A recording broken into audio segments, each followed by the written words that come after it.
or the Committee on Accountability of Public Officers is now called to order.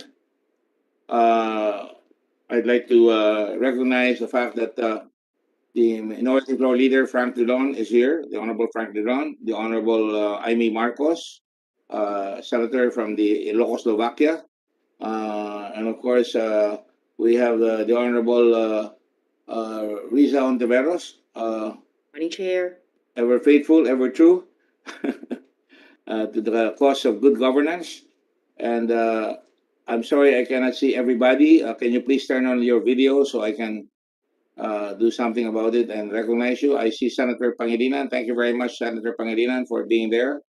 And of course, um, Director General, who else are there? You may have a better purchase of order than me. Your Honor, senators present currently are the Minority Leader, Senator Franklin Drilon, Senator Joel Villanueva, Senator Ping Lacson, Senator Christopher Lawrence Bongo, Senator Ramon Bong Revilla Jr., Senator Risa Ontiveros, Senator Francis Kiko Pangilinan, and Senator Amy Marcos. Your Honor. Is the Senate President there? Yet, Your Honor. All right. I also would like to welcome the guests here. This is not an imposition of sorts as na pinapalabas ng Pangulo ng Pilipinas na binubuli natin ang mga testigo. Nagtatanong lang po kami sapagkat napakahalaga sa amin na malaman ang buong katotohanan sapagkat kung wala naman pong tinatago, sabi nga nila, truth is always ready to be questioned. Ano po? At ang mga nagsisinungaling, ang masasabi ko sa inyo ay talagang ayaw matcha-challenge. For the last several days, my friends and colleagues and fellow citizens, wala na pong ginawa ang ating Pangulo kundi humarap doon sa oras na parang magulat sa tao kung ano nangyayari sa pandemya, kundi ipagtanggol itong mga tao na andito. Wala pa naman po kami hinuhusga. Tila baga yung lumalabas, natataranta ang Pangulo. Bakit kailangan kayo ang magtanggol, Mr. President? Ito po ay napapansin ko lamang sapagkat nakakapagtaka mga kababayan. Magmula nung lumabas po ito sa COA, binigwasan na po ng Pangulo ang COA. Maanghang na salita ang pinaulan sa COA. Ang sabi, huwag makinig sa COA. Mind you, the Constitution says that COA is practically the guardian, the balancer, para mababalance ang mga katiwalian, para maiuulat sa tao ang mga kakulangan, ang mga discrepancy na nangyayari sa gobyerno. May tungkulin po sila na nakaatang sa saligang batas. Tapos, nung nag-umpisa po ang Blue Ribbon, binagusan naman niyo po kami dito sa Senado. Huwag kayong makinig dyan. Walang mapapala dyan sa investigasyon na yan. Bakit sa umpisa pa lang nagtatago na kayo? Ayaw niyong pakinggan ng tao ang investigasyon ng COA? Ayaw niyong pakinggan ang investigasyon ng Senado? Napapaso po ba kayo? Sapagkat the truth, Mr. President, does not mind being questioned. Ang talagang nagmamind po ay yung mga sinungaling. Ayaw nilang mahahamon sila ng mga tanong na tila nahihirapan silang sagutin. Kaya hindi sila makasagot. Ang tigasagot nila ngayon ay si Attorney Duterte. Nagkakabogado po si Attorney Duterte ngayon. Hindi na siya Pangulo ng Pilipinas. Ang Pangulo po sumusumpa sa buong Pilipinas para sabihin niya, puproteksyonan ko at ipagtatanggol ko ang mga kababayan kong Pilipino. Ang tiwala po namin sa inyo ay wagas sa umpisa. Maraming mahihirap nagtiwala sa inyo. Nagtataka lang ngayon ang marami, bakit kayo ang nagtatanggol dito kay Lao na naging kasama niyo sa kampanya? Totoo, sinabi niyo may utang na loob kayo. Pero wag naman ho, ang utang na loob ay hindi pinapalitan ng katiwalian. Na lisensya para magnakaw. Na lisensya para gumawa ng pangulimbad. Lalo na kung hindi mapaliwanag. Sanay po lahat ang mga namumuno. Kayo, binugbog raw kayo kanyo nung araw ni Senator De Lima. Yung secretary siya. Sinagot nyo naman. At hanggang nandito na si Secretary De Lima, binibigwasan pa rin kayo. At ngayon, nakakulong si Secretary De Lima. Wala ho tayong magagawa. Ganun talaga. Sabi nga, nung iba, weather lang. Pero sa totoo lang po, ang gusto kong paliwanag dito at gusto kong maintindihan, bakit naman po kayo ang sumasagot? Nung dinala po namin dito yung mga tauhan nyo, nagalit kayo at pinagtanggol nyo palagi yung inyong kaibigan na si Mr. Yang, si Michael Yang. At kahit na si Mr. Yang, hinahanap na namin, sana kung nasa inyo pala sa Davao, andyan lang pala sa Davao, sinabi niya na sa amin, o papadala ko yan, Senator Gordon. Mga senador, papadala ko yan. Ang ginawa po ni Michael Yang, ayaw niya tanggapin yung subpoena. Sabi niya, walang nakatira doon sa bahay niya. Sabi ng mga tao doon. 2 beses sila binigyan ng subpoena. Ayaw tugunan hanggang inutos ng Senado na arestuhin na siya. At wala, biglang dumating ang mahiwagang si Michael Yang dito sa Senado. Pagdating dito, agad-agad nagsabi na wala siyang kinalaman sa family. Ang family po, ang yan ang dinala ni Michael Yang sa inyo. Family biological. At hindi naman po ako nagsisinungaling dito. Yung mag-ama, yung mga uwang na andon kasama nyo. At kasama rin si Lincoln Ong na andon rin. Kasama nyo rin si Bongo, ang inyong SAP ng mga panahon na yan.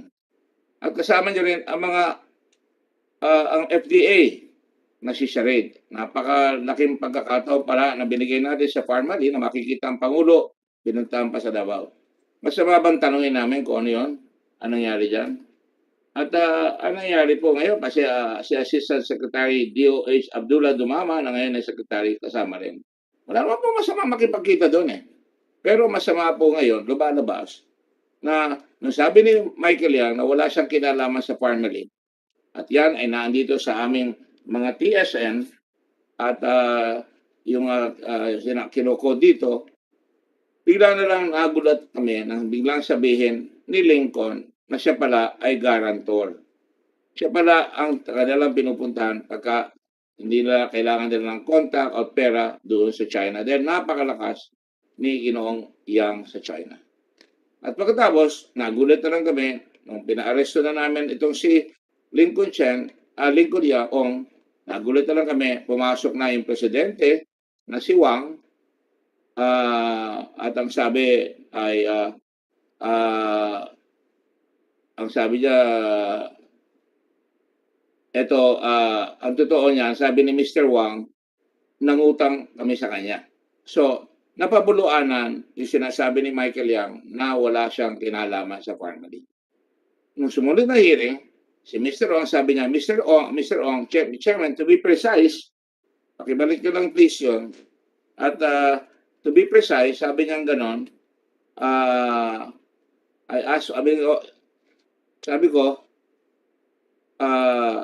sabi niya, Mr. Chairman, to be precise, I'll be very honest. Michael Yang paid, probably advance, and paid the stocks, I mean the goods. Hindi po makakawala yan sapagkat sinumpaan po nila yan. Nung sinabi na po namin yan at marami pang iba kami may papakita rito, nagtago na si Mr. Yang. Nagkasakit na bigla at sabing gano'n, hindi siya makakarating.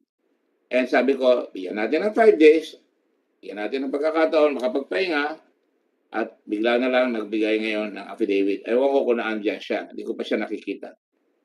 So sa mga daling sabi po, bakit siya pinagtatanggol si Mr. Yang? Kaya naman niyang pagtanggol pala yung kanyang sarili. Pero ang lumalabas dito sa ating mga sinabi sa inyo, yung mga marami akong direkta kanina na ang lumalabas dito, nalalaman natin, para hindi na ako masyadong mahaba pa magsalita dito. Umpisang sinasabi nyo, gabi-gabi, binubuskan nyo, pati ako, binubuskan nyo ang mga senador, ang sabi nyo ay walang corrupt sa cabinet ninyo. Alam nyo, Mr. President, wala nang naniniwala na walang corrupt sa Pilipinas. Bata pa ho ako, narinig ko na yung corruption. Lahat ng Pangulo na andyan. Kaya ang mga mahihirap, manhid na dahil hindi naman nagbabago yung buhay nila. Ilan nakakasakit yan. Hindi nagbabago ang buhay nila. Magbabago, mangangako lahat, pati kayo, nagaganda ang buhay, pero yung pala, lalabas rin dito. Alam niyo, kaibigan ko si Secretary Duque, and it pains me na sabihin sa inyo na mismong sekretary nyo ang naglipat ng 42 billion. Hindi pa namin nasipiho at sinabi nyo, ayokong take your word for it, at pabago-bago rin kayo, Mr. President, ang sabi nyo, ako ang nag-utos kay Secretary Duque na bumili na kayo kagad. Yan ang sinabi nyo. At nung huling hearing, nakuha na po namin yung dokumento ng Secretary Duque na ito, na sinasabi, ang kailangan nila ay 15,358 po na mga quantities ng PPE at binanggit niya po ang presyo. Unit price, 2,000. Sa madaling sabi, ang presyo 2,000. Ang galing naman talaga ni Attorney Lau. Pagkakataon na. So mga kaibigan, ako ay may kapangyarihan. Binigay pa sa aming di umano ng gobyerno natin na pwede akong mag-negotiated bid na hindi na kailangan ng mga bidding-bidding. Magnegosasyon na lang tayo. Kaya napatunayan nga ni Miss Mago noong isang araw at saka ni Mr. Ong na kaya nila mag-deliver kagad. March 25 nila nakuha yung dokumento na nangihingi ng quotation. March 25 sinagot nila at kahit na napatunayan later on wala silang bodega, nagkaroon kagad ng supply ng 500,000. So madaling sabi, ang presyo kagad ay tinaas ng 28 pesos o humigit kumulang 27, kung di ako nagkakamali, 27.75, 72. So, yun ang batayan, yung 2,000. 1,000, lumalabas yung mask at ang sabi 28 naman, ang sinabing baitan, ang nangyari ay lahat bababa kung saan aabot lang, didikit lang ng konti, darating na. Mr. President, hindi ako ang gumawa niyan. Hindi kami ang gumawa niyan. Kayo ang gumawa niyan. Yung pangkat niyo ang gumawa niyan. Kaya lahat ng pagbibid, bilo nyo, wala nang negosasyon halos, kagad i-deliver. Kaya naman, ang nangyari ngayon ay ang laki-laki, 8.7 billion. Mr. President, nagkakagulo ang bayan. Noong 2019, walang tubig. Ako mismo sabi ko, ba't walang tubig? Wala namang gumagawa ng tubig. Yung pala, meron doon sa Kaliwa Dam na inutang nyo na naman sa China na 10 billion pesos. Ang binigay natin dito kay Mr. Lau ay 8.7 billion pesos. Halos hindi na tayo dapat mangutang. Kung binigay mo yan doon sa tubig, hindi na tayo dapat magpagawa sa Chinese. Kaya na pala natin gawin yan. Pero ang nangyari, si Mr. Lau, nagbidding siya na nagbidding at papakita ko sa inyo, tuloy-tuloy ang pagbibid. Nagsimula doon sa tinatawag nilang una, nag-order ng 500,000 pesos, 500,000 quantities at pagkatapos, yun ay April 14, sinundan ng April 14 na surgical mask na 2.4 million.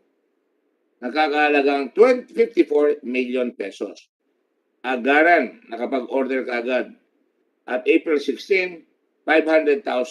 Nagkadituan na rito. Dahil ang presyo, sabi 8 million yung 500,000. Sabi niyo si Mago, Miss Mago, biglang tumaas ng 13.86 million pesos. Tapos, wala pang 4 na araw, nag-order na naman ng surgical mask. 4 na araw lang po ang pagitan. 220 million po kagad ang in-order. Sa makatwid, pag in-add mo yung 54 million sa 13.86 million, itong 220 million, binayad na kagad 287.86 million. Sana may pakita nyo yan para nakikita dito sa TV. No? At April 22, 2 days later, ano nangyari? Nag-order na naman po. Ayan, sundan po ninyo itong binabasa ko para masundan ng lahat. No? Sumunod, 600 million pesos. Tingnan nyo, ang lalaki ng halaga. Ulitin ko para nakikita nyo na ngayon. Nagsimula ang order ay 54 million, April 14.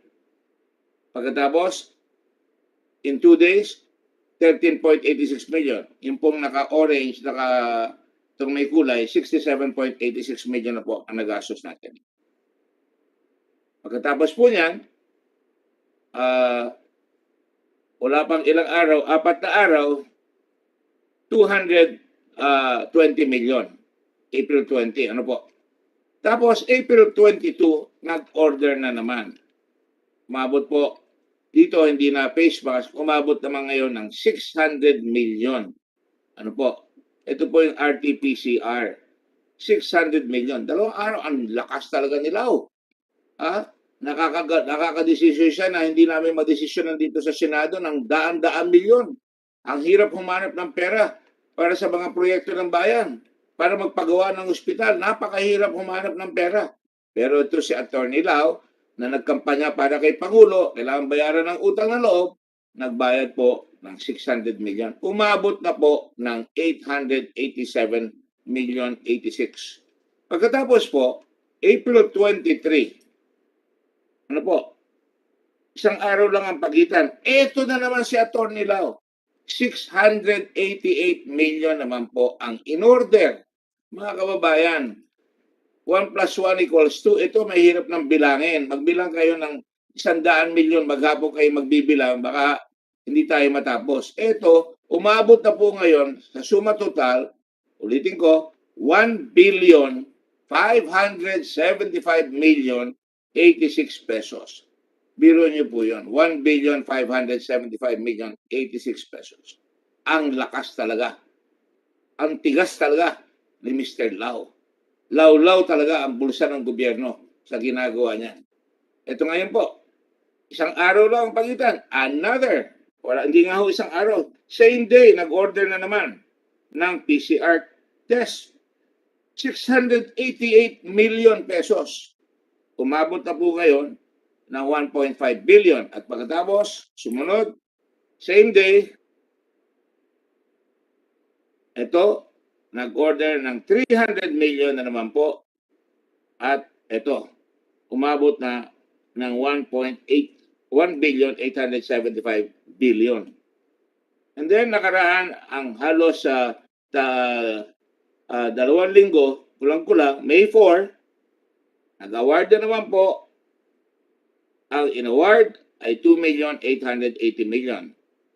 Sa kanya lang po yan. After 4 days, ito po malaki. 3.82 billion. Wow. Wow, 3.82 billion. Isuma total po natin. Hindi pa nakakaisang buwan yan. Ano po? Ito po. 5 billion 697 966 billion. Pareho kinakabahan na si Mr. Lau dahil mahirap paliwanag eh. Paano mo bibigyan ang isang korporasyon na hawak ng mga tao na 27 years old, 31 years old, bawang mga galing sa banyagang uri at lumalabas, nag-o-order, nilalabas ang pera ng Pilipinas, na hirap tayo, napupunta sa mga pabrika ng Chinese. At kunyari, nagbigay pa sila sa isang Pilipino pabrika, yung EMS. At pagkatapos, hinulog rin nila pagkatapos. Ito po. Sumunod, June 9, isang buwan naman, Unos Dili naman, nag-order na naman ng 69,500,000, umabot na ng 8.5 billion. At yan pa lamang ang kasaysayan nitong mahiwagang pera na nawawala ng ating bayan sa kurakot. Ay, tanggapin na natin, walang korupsyon. Sa isang tao lang na nagbibigay, 8.700 million ang nagastos natin dyan. Sasabihin naman nila, wala magagawa, dineliver naman. Ganun ba? Talaga i-deliver dahil ang binaba nyo ang kuan ng 2,000 doon sa mga mask sa PPE, talagang ibababa nila. Malapit lang doon sa PPE, makikita nyo yung mga sumunod. Ito po, ang Suhaw Construction Group ng China, namili ng PPE, siyempre kailangan mababa doon sa 2,000. Ang in-order po, 1 billion 785.7 million. ang unit price, I'm sorry, 1,785.7 below the 2,000 threshold. Ang halaga, 446 million. April 3, 2020. Sabay-sabay po yan. Nakita nyo kanina. Nasa Abril. Ito naman, mga PPE na ito. Sa Abril, Wenhua Development Industrial Company, 74.2 million. Unit price, huwag kayong papalata, 1,768.3. Tandaan mo, ang magic number, 2,000. Pagkatapos po, April 7, Chushen Company Limited, 1,767 pesos. Ang halaga na, dahil 588,000 ang binibili, 1.03 billion pesos. April 22, Nika Trading. Ayan, 1,980. Konti lang naman ako, boss. Bigyan mo na ako. Kaya nabigyan siya ng 99 million. Dumikit ng konti lang doon sa 2,000 na threshold. Tandaan nyo, ang sinabi ng Department of Health, ang tagapagtanggol ng kalusugan at kaligtasan ng bayan, basta huwag kang lalampas sa 2,000, pwede mo nang i-negotiate yan. Kamada na! Nakakamada na po. Arrive na! Ayan na po. Arrive na sila. Ay, ibig sabihin, talagang didikit ka lang, 1,910, swak ka na. Ayan, inulit ko ulit ito. 2 milyon naman sa Farm Mali. 3.82 billion. Huwag kang didikit doon sa 2,000. Huwag kang didikit. At yan na lumabas, 1,910 below the 2,000 mark. Uy, swak. Walang kurakot. At tama naman, walang overprice. Meron lang konting panloloko. Meron lang fraud. Meron konting panghinayang, waste. At meron nakikita na abuso. Abuso talaga. At yan ho ngayon, ito. Nandun sana tayo. Nasa Suhaw Construction ulit. Umulit na naman. 1.89 billion ang halaga ng kanilang pinresyo, 1,898. Oy, hindi naman umabot sa 2,000. Suwak yan. Pasok yan. May 11. Wenhua na naman. 1,716 ang presyo. 800,000. Kanina si Suhaw, 1 billion. 1 million. Ito naman, 800,000 naman. Uy, mura lang yan. 1.37 billion. Wow, talagang billion-billion na po. May 11, 2020, Warbush Trading, 20,000. Uy, medyo naghunos din ng konti. 1,898 ang presyo. Below the 2,000, pasok po ulit, 37.96 million.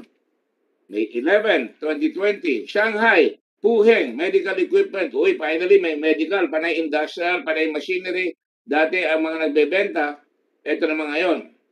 Shanghai, 1,716 at 200,000 quantities. Ang benta, 343 million ang lumabas sa pera. Hindi naman umabot sa 2,000. Hindi naman duminikit sa 2,000. Tapos May 19, Hafid and Erasmus Corporation. Ito, marami pang lalabas dito. 1,700 ang bid ang lobas. Oy, kunyari, simple tayo, 51 million lang naman. Hindi naman kami umabot na 2,000. At lumalabas, ito lang sa mga sinabi ko, 9.2 billion pesos na po ang inabot. Ngayon, pagtatanungin niyo po, wala akong korupsyon dyan. Meron lang fraud, waste, and abuse. Alam niyo, si Hitler nung araw, meron siyang tao si Goebbels. Walang sinasabi yun kundi kasinungalingan.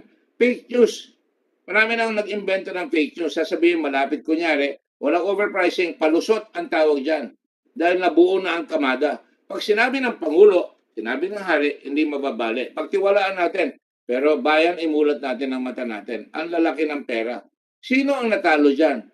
Kayo ang nangangamba pagka kayo nagkasakit, natatakot kayong pumunta sa ospital dahil baka magkasakit kayo.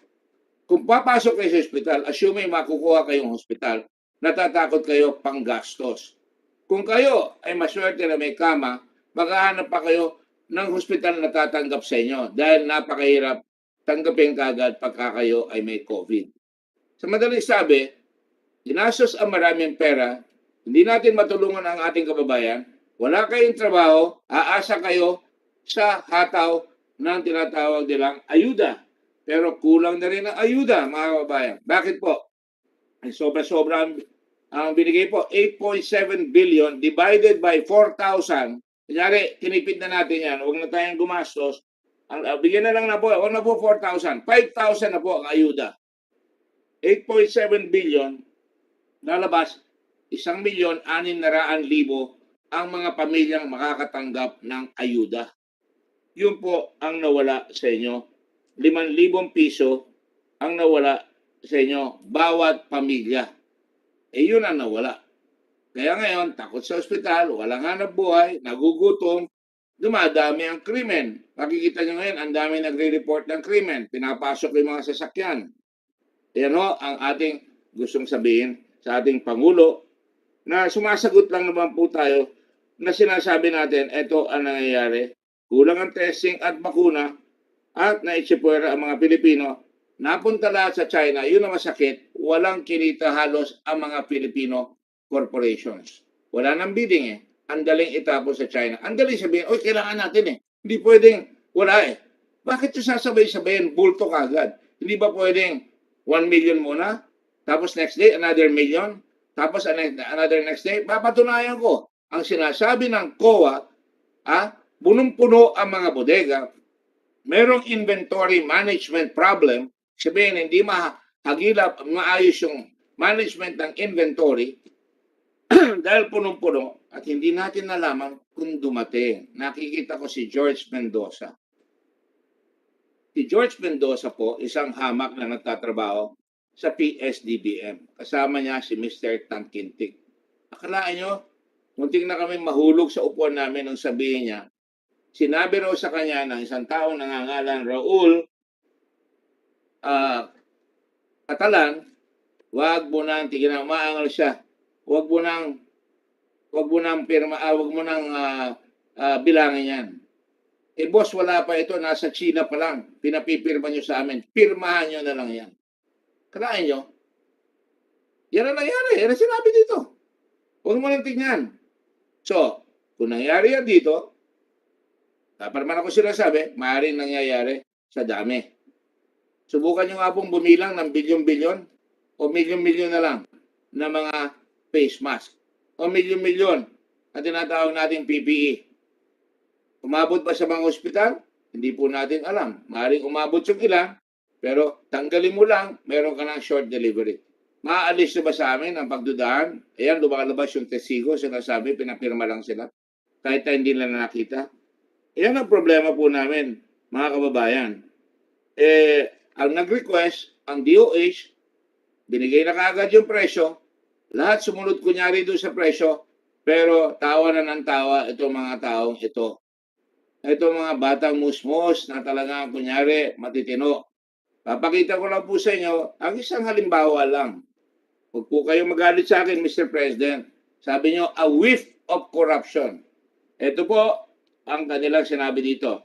Sabi ni Lincoln Ong, biro nyo, nung unang sultada na 500,000, tumawag siya ng saklolo kay Tiger Phil. Mamaya tatanungin natin si Tiger Phil. Mr. Kimbo, is Tiger Phil there? Andiyan ba? We have issued summons to Tiger Phil and we are checking whether they have arrived, Your Honor. I will report immediately as soon as we find the names. Sabihin ko na kagad, lalabas naman ang katotohanan eh. Si Tiger Phil po ay isang Chinese na nagnenegosyo sa Binondo, Mr. President. Yan ang tinawag ni Lincoln Ong na kasama nyo nag-meeting sa family. Ano po?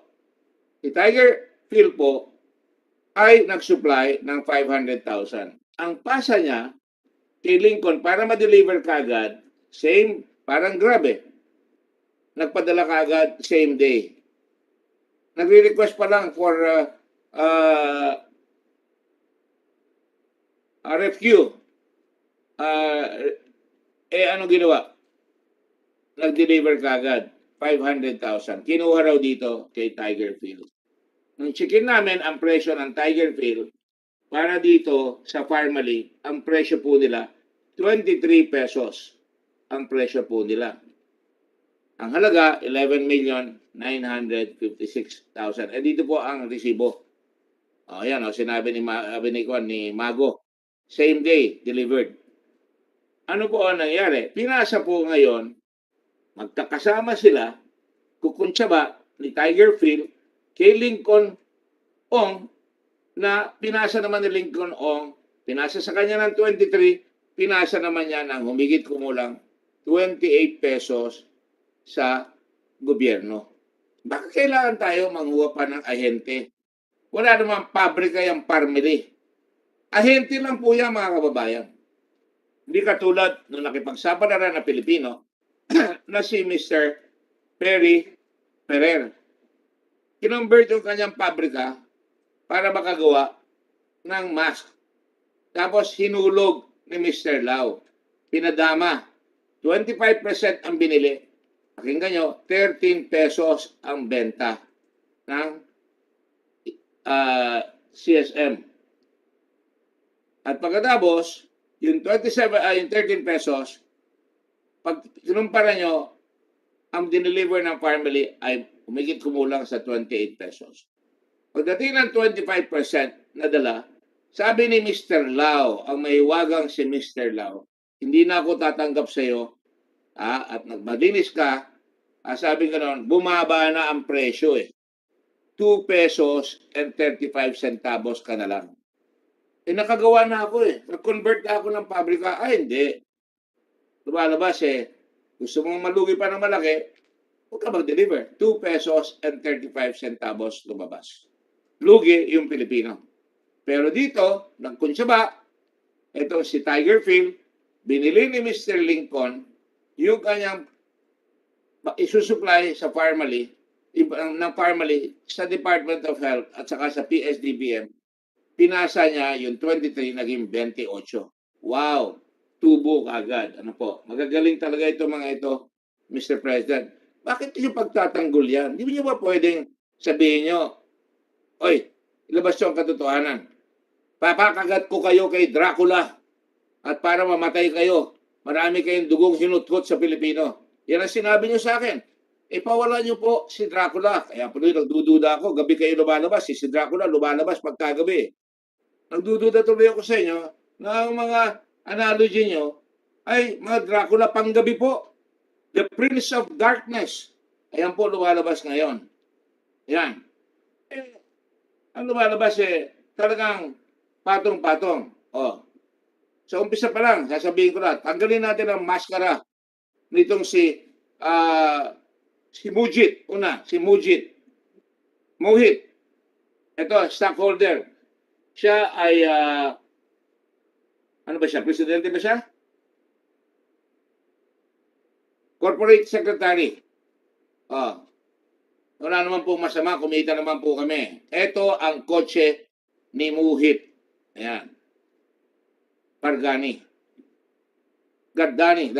Ayan, Porsche 911 Turbo, registered May 7, 2021. Naganap ito April 2020. Wala pa isang taon. Wow!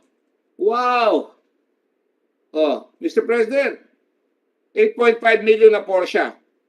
Ayan, LTO nagbigay sa amin, Mohit Dargani, 27 years old. President ng kumpanya, Twinkle Dargani.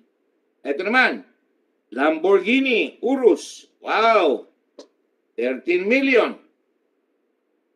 Sanay si Secretary Duque. Maraming kotse si Mr. Duque. Hindi ko naman sinasabing ginawa niya sa Kurakot. Lumalabas, mayroon siyang Ferrari. Ano mayaman naman sila Secretary Duque nung araw. Pero ito, paano mo papaliwanag yan? December 7, 2020. From April na kumita kayo, from May and June, kumita kayo, biglang may 13 million si Twinkle Dargani. 13 million na kotse binili. Motor Vehicle Verification. Year 2021. Blue. Astreus color. December 2020, last registration date. Ayan. Last registration date. Next. Ayan naman, si Mr. Lincoln Ong. Ay, nako Lincoln. Porsche Carrera 4S. Last registration date, February 2, 2021. 13.5 million pesos ang kotse, estimate. Ayan, nakarehistro sa pangalan ninyo sa Motor Vehicle Verification. Meron ka pang ibang auto Kala niyo ba hindi namin hahanapin yan? Pakita natin. Lincoln Ong, 5.9 million. Lexus, wow. Okay lang yan. July 9, 2019. Pag mayaman yan, pero ito, iba yung talagang pinakita kanina na kotse. Sunod natin. Porsche Cayenne, 6 million to 8.85. Hindi ako dadagdag dito ha. Ang estimate niyan, 6 million hanggang 8 million ang kanyang kotse. Tatlo yan, panay luxury cars. Nakarehistro sa LTO. Ewan ko kung na-check na ng BIR yung mga tao yan. Na madaling sabi, sa suma total po, talagang nagpapasasa talaga itong mga taong ito, di umano, lumalabas. Paano naman makikita ito? Mga bata pa ito. Ito ata si Dargani. Ayoko kung ilang taon na ito. Wala pa atang 30 years old ito. Wow. Porsche. 8.5 million. Mr. President, meron ba kayong panahon na magbago? Sa pinapakita natin, dapat, ibisigayin nyo na yan. Huwag kayong magalit. Hindi ho nyo ako mapipikon sapagkat ako, totoo po yung ginagawa ko. From the very beginning, you have tried to draw away the attention of the people from this investigation. Iwas kayo ng iwas para sa mga tao nyo na nagpasasa. Pinuproteksyon nyo lahat ng mga tauhan nyo. The cabinet can do no wrong. And I believe you to a certain extent. Pero silaw, utang na loob, bibigyan nyo ng ganitong malaki? Ha? Utang na loob nyo sa tao na magbigay kayo ng tapat na tungkulin, Mr. President. Paliwanag nyo. Paliwanag nyo yan. Paano nyo pinayagan itong tao ito na daan-daan talagang bilyong-bilyong piso ang ginhawakan? Ang laki naman ng tiwala nyo masyado dyan. 42 billion pa lang nakikita natin binigay ng Department of Health sa kanila. Dito sa PSDBM. Oh, paano natin paniniwalaan niya ngayon? Ibig sabihin po, Mr. President, yan ho, ang kwento, ang suma total. Ano po? Ang lumalabas ngayon, eto, tatapusin ko na po. Alam po niyo, Mr. President, kahit sabihin niyo walang overpricing, hindi na naniniwala ang tao eh. At as a matter of fact, Mr. President, baliwala na sa tao yung overpricing. Baka magulat kayo sa sinasabi ko ha. Baliwala na sa tao yung overpricing. Sanay na sila dyan, Mr. President, sa overpricing. Puro kurakot na lang. Ha? Nakita niyo yung mga inappoint nyo doon sa sa Department of Justice, sa Bureau of Immigration. Hindi po ba naipakulong natin yan, nakatulong ang Blue Ribbon? Si Robles at saka si Argusino. Di po ba nakita ninyo yung mga litrato? Pwede kong pakita ko ninyo, pero wag na. Naka-video yung Brad ninyo na inappoint nyo kasama ng Brad Secretary Aguirre, kasama ng pulis ninyo. Anong nangyari? Hindi ba pinakulong ng Sandigan Bayan dahil doon sa video na nakita namin, nakuha namin? Ang laki-laki? O, yan po ba? Mali ba yung ginawa namin dyan? At ito po, ayan na yan. O, nakita niyo. Tapos ibibintang niyo pa sa akin si Asierto. Alam niyo po, Mr. President, si Asierto, nagmagandang loob pa nga ako sa inyo eh. Nagpunta na sa amin yan. Sinabi niya na sa akin, sangkot kayo at si Yang at saka si Alan Lim. Nagpakita pa ng litrato. Pinakita ko po ba yan?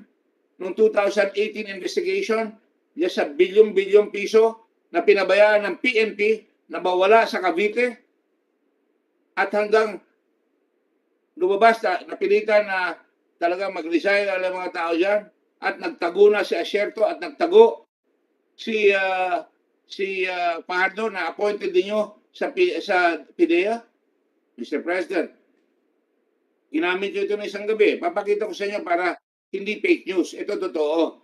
Ang nakalagay dyan sa report natin ng Blue Ribbon ay nakalagay dyan at talagang nagplano lahat yan ay si Asierto.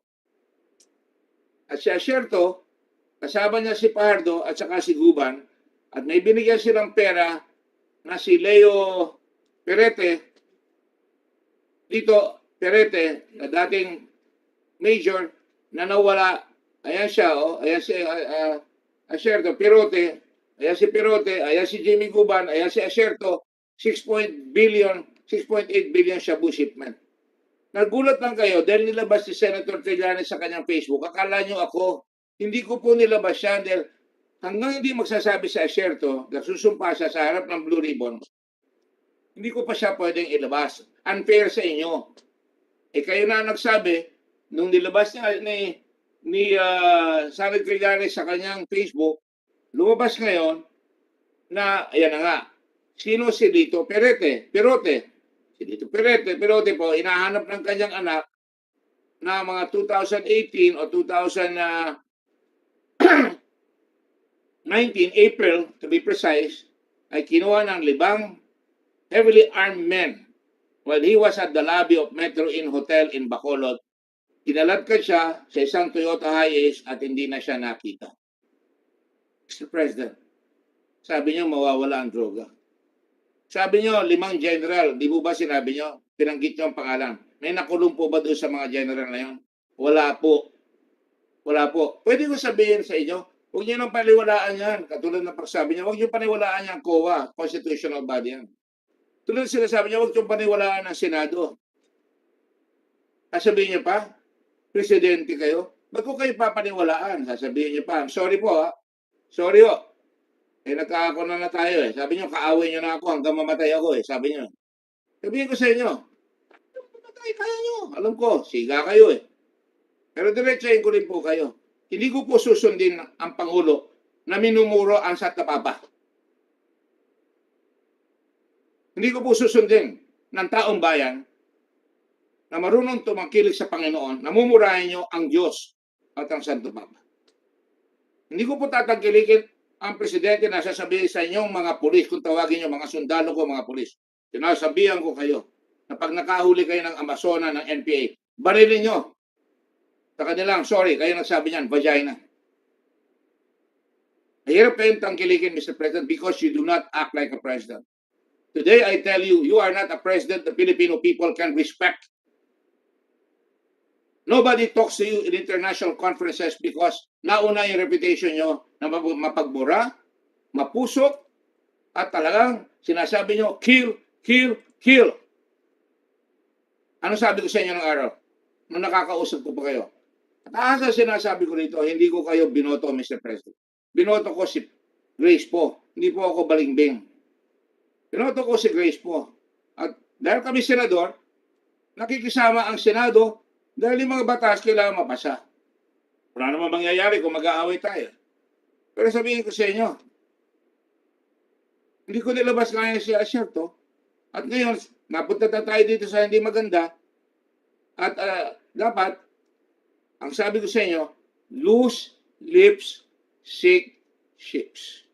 Sa kakasalita nyo, nagtataka ako sa kabinete nyo, mahal na mahal nyo, di umano na walang kurakot, na tumatagal pa sila sa inyo sa mga sinasabi nyo na narinig ng mga anak natin, mga bata, na puro pang bubuska, puro mga PI, puro mga salitang hindi dapat sinasabi ng isang respetadong Pangulo ng mundo. Nasabi ko tuloy, patawarin niyo po ako. Nasabi ko tuloy, no country deserves that kind of leadership. No country deserves your leadership. Napilitan lang po ako rito bilang leader. Sumumpa po ako. Hindi ko naman po hiningi yung Blue Ribbon. Binigay po sa akin yan nung pauna pa akong maging senador. Walang kumuha niyan. Eh sira ulo ko, sabi niyo, buang ako eh. Tinanggap ko, alam kong mapapasubo ko. Dahil hindi po ako titigil. Diretsa ko po sinasabi, ang totoo. Nung pangalawang term ko sa Senado, binigay sa akin na naman nila Coco Pimentel yan at ang Senado. Saksi ko si Coco Pimentel. Saksi ko si Senator Soto. Saksi ko lahat. Wala po akong hinihingi na committee. Yung Committee on Justice, hindi ko po kinuha yan. Binigay lang sa akin yung Committee on Justice. Ayan na po. Pero huwag tayong lumihis, Mr. President. Tapos na ako. Nailabas ko na yung konting sagot ko sa inyo. Hindi ko ililihis. Sumpa ko sa taong bayan.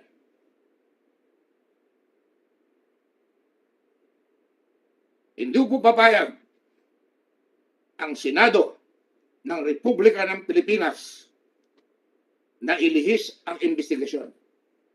Dalhin kami sa ibang patutunguhan ng kasinungalingan, ng kabuktutan, ng pandarambong na pumapatay ngayon sa ating mga kababayan. Gusto ko sana mahinahon ako, pangako ko sa anak ko, magiging mahinahon ako. Pero sabihin ko niya, ang sabi niya sa akin, Papa,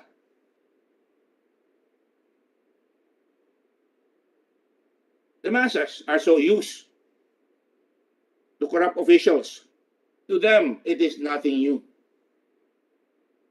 They cannot even focus on this because ang kanilang immediate concern, tatagulin ko na, ay yung pandemic at yung kanilang kahirapan. Yung pandemic po, Papa, has made life very hard. Hindi sila makalabas, hindi sila makapagtrabaho. Wala pong trabaho, Papa, ang mga tao. Ako na magdadagdag. 4 million people are unemployed. Another 7 million underemployed. Jobs are scarce and they can even find work because of your many lockdowns. They cannot even do it. Hindi nila siya makayanan makahanap ng trabaho. Lahat ng kababayan natin halos isang kayod.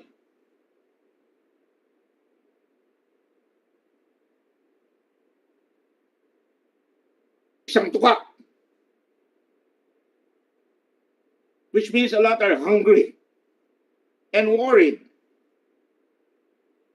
Some get sick. Many of them, anak, get sick. At wala silang pera. Araw-araw po sa aking text, alam ng mga anak ko yan. Sir, tulungan niyo ako makapasok sa ospital. They don't even have money for meds. Even for gatas sa kanilang anak. Sinasabi mo, ginagatasan natin. Wala silang panggatas. Dahil ginatasan nyo na ang gobyerno ng mga kampon ninyo. Or to go to the hospital. If they have money, the chances, Mr. President, yan ang katotohanan dahil nakatago kayo dyan sa Davao, are the hospitals are full. Mr. President, nung nasunog ang PGH, andyan kami. Nagpunta po ako dyan. Nadaan ako, pinisita ko po lahat yung may mga sakit ng COVID. Galit sa akin ang pamilya ko. Bakit isinusubo ang sarili ko baka magkasakit ang aking may bahay? Naandiyan po ako sa PGH. Nakapunta po ba kayo sa PGH? Nakabisit po ba kayo dyan na may sakit yung mga tao? Mr. President, eto, if they have money, the chances are the hospital is already full. Mahirap makapasok. In other words, people are suffering. I doubt if a lot of the lower classes, yung mga taong mahihirap, yung mga masa, can even be bothered to care about corruption because they have more immediate concerns. Hunger, sickness, jobs, the lack of money, walang pambili. Yan ang tunay na state of the nation. Mr. President, I am proud of my daughter. Nasabi niya sa akin yan. Natatakot sila, Mr. President, sa ginagawa ko. Pero hindi nila ako pinipigilan, Mr. President. They know. Ang tatay ko na pinaslang, ang nanay ko, na kahit sila ay mga high school graduate, nakapagsilbi sa bayan. Na ako, may bahay ko nakapagsilbi. Hindi sabay-sabay, pero nakapagsilbi. Nang tapat. Hindi ko na sasabihin ang mga nagawa namin, magyayabang pa tayo, hindi na po tayo aabot doon. So, mga kababayan, para pag-usapan natin, Mr. Pangulo, how does this pandemic really affect the lives of our people? Yan ang dapat natin pag-usapan sa umpisang-umpisa. Yan ang sinabi ng COA. Pinagtatanggol nila ang pera ng kabambayan. Yan ang sinasabi ng Senado.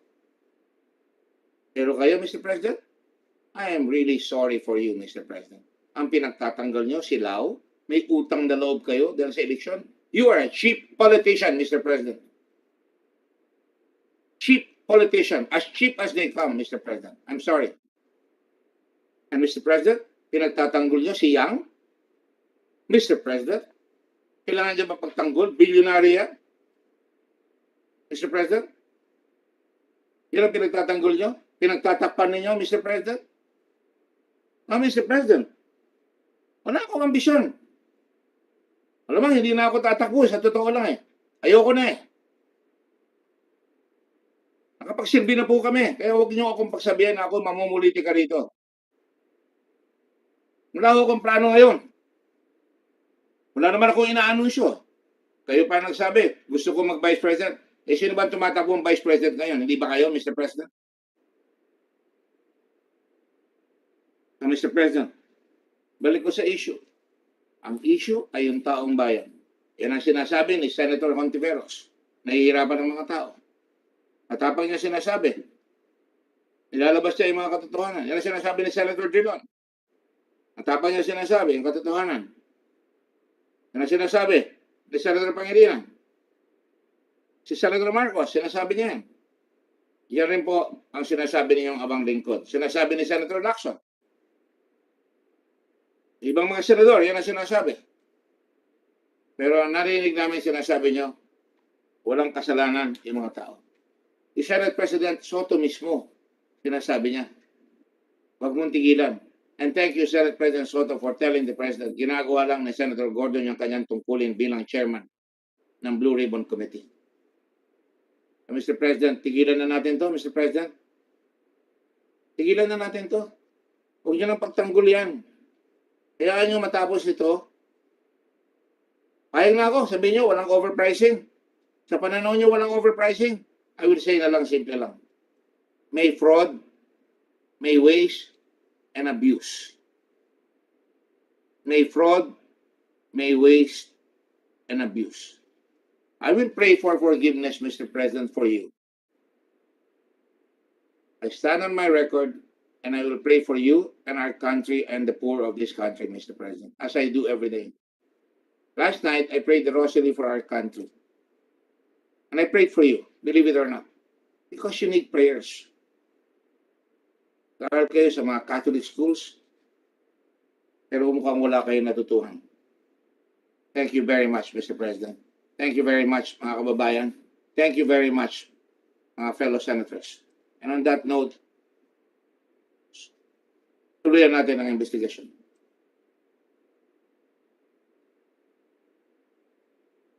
Now proceed with the hearing. I've said a lot, and I will ask questions as I follow up the other senators. The first question will be Senator Hontiveros. Go ahead, Senator Hontiveros. Your Honor, if I may interrupt, there are some guests who have not been sworn yet, Mr. Chair. Before that, Mr. President, Mr. Chairman, before the Secretary takes the floor, may I take the floor, Mr. Chairman? I take the floor to spread into the record my admiration and my congratulations to Senator Gordon for the courage that he has shown. Mabuhay ka din.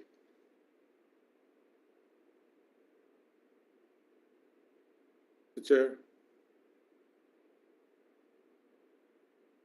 Mr. Chair. Senator Pangilinan is recognized.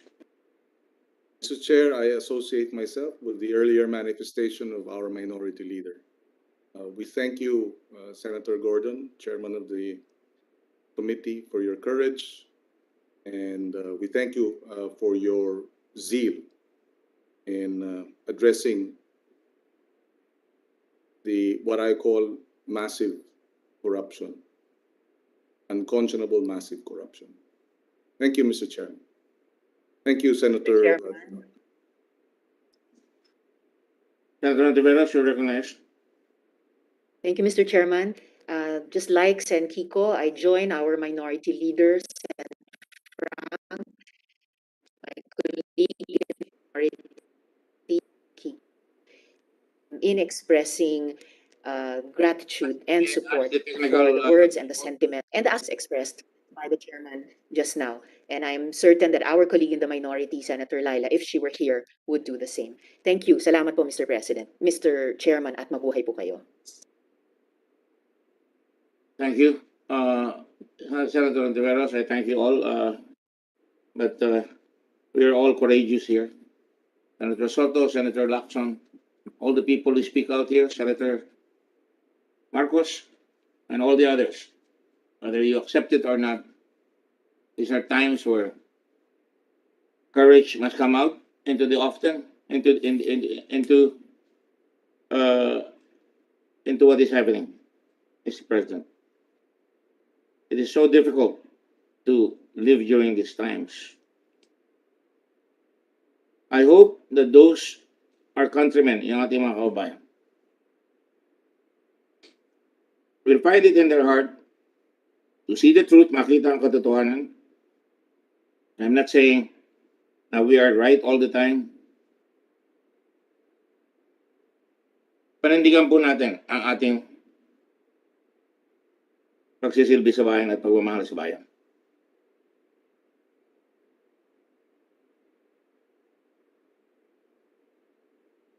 Senator Ontiveros, you are recognized, ma'am. Thank you. Thank you, Mr. Chairman, but I believe the Director General was also earlier recognized by the chair to swear in our Sorry. resource persons who haven't done so yet. Thank you, Mr. Chairman. Mr. Chair, if I may proceed.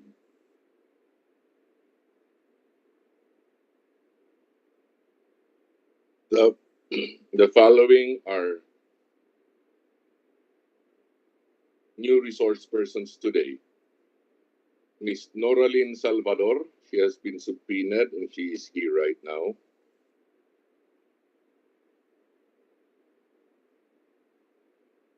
Ms. Rose Nono Lin, she had been subpoenaed and she is here right now.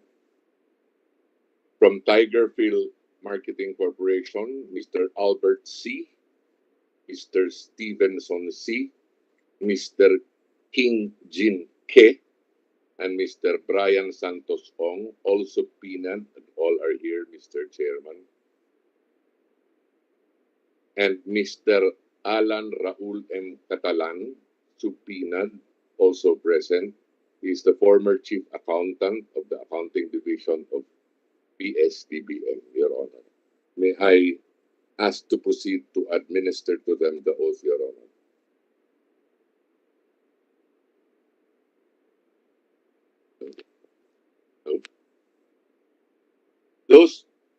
Those whose names have been mentioned, would you please raise your right hand for the oath? Do you swear or affirm to tell the truth, the whole truth, and nothing but the truth in this proceeding?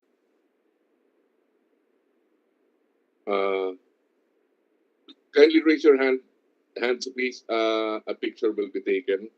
Slide 1, slide 2, slide 3, slide 4, slide 5, slide 6, slide 7. Pictures have been taken, Your Honor, and it is of the record that they have answered in the affirmative, Your Honor.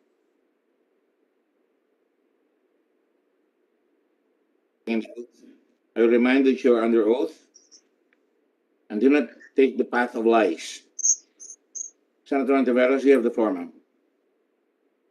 Salamat po, Mr. Chairman. Mr. Chairman, for today, I'd like to begin to continue posing questions to Crizel Grace Mago of Farmally, Mr. Chairman. Ms. Mago? Good morning po, Your Honor. Good morning, Ms. Mago. So ipagpatuloy ko po, no? Nung nakaraang hearing, inamin nyo na iisa lang ang date ng pagtanggap nyo ng request for quotation o RFQ at pag-deliver ng Farmally ng 500,000 na surgical face masks. Ngayon, Ms. Mago, was there ever a time, meron po bang ever any pagkakataon na gumawa kayo ng delivery even before na nakatanggap kayo ng request for quotation o RFQ? Good morning, Your Honor. Based on our records po, this is the only instance that we delivered before issuance of the purchase order. Pero meron bang instance na nag-deliver kayo bago pa man nung RFQ? None po, Your Honor. Ay, nako, Madam Witness, no? Meron po akong ipapakita, Mr. Chair, Mr. Chairman. I have with me a screen cap of a message exchange na nagkaroon kayo, Ms. Mago, sa isang dating empleyado ng PSDBM. Just for the record, Mr. Chairman, nire-redact po namin ang text exchange bate po sa paghiling ng aming source. Pero ipo-provide ko po yung unredacted copy nito sa komite sa pamamagitan ng chairman. So, tignan po natin ito, Ms. Mago, no? Dito sa message exchange na ito, tinanong nyo yung ka-text nyo kung aware siya na nag-deliver kayo, ang Pharmally, ng 2 million pieces of surgical masks. At lumalabas po, hindi siya aware. So, tignan po natin itong screenshot, no? Sabi niyo sa kanya, sige, we'll email docs now. Also, are you aware na nag-deliver kami last week ng 2 million pieces? Haha. Ang sagot niya, wait, 2 million? Hahaha. Akala ko 900,000 lang stock nyo. Advance delivery ba ito? Sagot nyo naman, Miss Mago, yes, advance. Haha. Sabi nung ka-text nyo, yikes! Aha, sino nag-utos? At ang sagot nyo, Miss Mago, ay, ask ko muna sila boss. Haha, di ko rin ako aware eh. Tapos kinonfirm ng ka-text nyo, surgical masks din, di ba? At kinonfirm nyo, Miss Mago, ng yes. So dito lang po sa isang text exchange, Mr. Chairman, Miss Mago, wow, ang dami ko pong tanong dito, no? So lumalabas po dito, formally delivered 2 million surgical masks with neither request for quotation nor notice of award. Sa ganitong transaction, Ms. Mago, paano kayo nakasiguro na mababayaran kayo? Your Honor, I answered your question based on our records po of the date of the delivery receipt po. That's why I said kanina po that we didn't deliver before we even received the RFQ.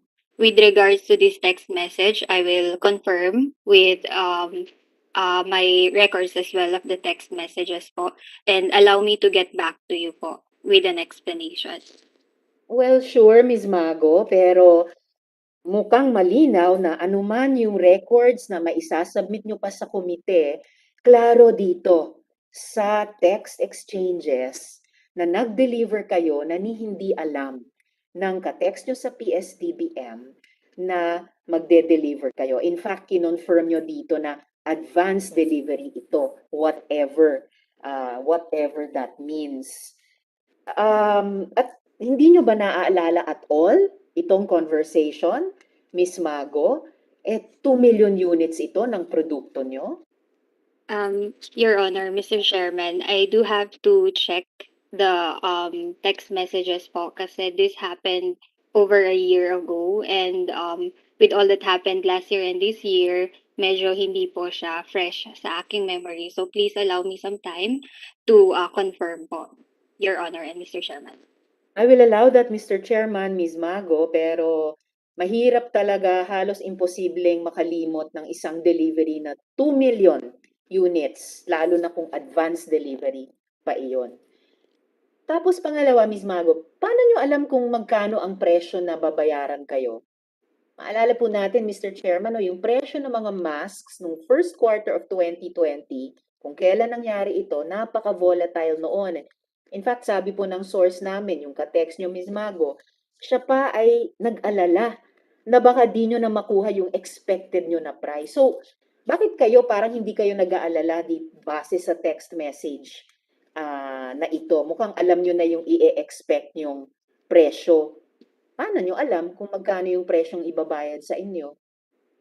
Your Honor, Mr. Chairman, with regards to the pricing, it is not under the scope of my duties and responsibilities. I only rely to the instructions of our management po. Sino sa management? I directly talk to Mr. Mohit Dargani and sometimes Mr. Lincoln Ong po. Alright, well matatanong ko rin Ms. Mago sina Mr. Dargani at si Mr. Ong. Pero kahit dyan sa text exchange na iyan, nung itinanong kayo na haha sino nag-utos, ang reply nyo ay ask ko muna sila boss. Hindi rin ako aware. So advance delivery na kayo ng 2 million. Sino yung boss na yon? Your Honor, I always take instructions from both Mr. Mohit Dargani and Mr. Lincoln Ong. Alright, then quickly, Mr. Chair. Chairman, pwede ko bang tanungin si Mr. Dargani at si Mr. Ong? With the Mga permission boss. of, with the permission, just a quick manifestation. Yes, Mr. Chairman. Yes, Sen Kiko. Yes, just for the record, let it be placed, spread on the record that the witness responded to the question regarding the text message, thereby confirming pretty much that that text message took place and that she responds to, or the boss is either Mohit or the other person, Mr. Chair, for the record. Thank you, Mr. Chairman. Salamat, Sen Kiko. So, Mr. Chairman, pwede ko bang tanungin mabilis doon sa dalawang boss na pinangalanan ni Ms. Mago batay dyan sa text message exchange na iyan? Mr. Dargani, bakit nyo inutusan si Ms. Mago na mag-deliver ng 2 million pieces ng masks kahit wala pang request for quotation ni notice of award at hindi nyo pa alam nung panahong iyon magkano ang ibabayad sa inyong preso? Good morning or good noon, Mr. Chair and the Honorable Committee. In particular, actually, I was not coordinating with Grisel in this particular instance regarding the 2 million pieces of mask. I think this delivery of the advance or the instruction of the advance delivery came rather from Mr. Lincoln Ong, since he was the one in direct contact with the supplier. So on my end, my role was to, Mr. pardon? Dargani, which supplier was that? I'm not sure who was the specific supplier Mr. Lincoln was talking to, but based on the records, I believe it was we bought it in the end from Tiger Phil. Mr. Ong, hindi daw si Mr. Dargani nag-utos kay Ms. Mago na mag-advance delivery, price unknown, ng 2 million pieces ng face masks. Bakit nyo inutusan si Ms. Mago na mag-deliver ng ganyang kalaking volume na hindi nyo sigurado ang presyo at ni wala pang request for quotation ni notice of award? Good morning po, Mr. Chair. Good morning po, ma'am. Based on our record, ang PO date po kasi namin, April 15. Tapos ang DR date namin, April 16. So I really cannot recall there's some may ganitong advance delivery. Hindi ba ikaw, Mr. Ong, ang nag-utos kay Ms. Mago na mag-advance delivery ng 2 million? Kasi sabi ni Mr. Dargani, hindi daw sila. E di, ikaw lang, kayo lang ang posibleng nag-utos. Hindi ba kayo ang kumakausap sa Tiger Phil Marketing para dun sa 2 million na masks na iyon? Mr. Chair, ang 2 million mask na yan, I think I have to correct Mr. Dargani. It's not coming from Tiger Phil. It's coming from Saan Wang po Jie. galing? From? Galing po to Wang Jie. Wang Jie po. Wang Jie. Yes po. And then Alright. for your Galing man kay Wang Jie, advance delivery siya. Yun yung lumabas sa text exchange ni Ms. Mago at yung ka-text niyang dating PSDBM.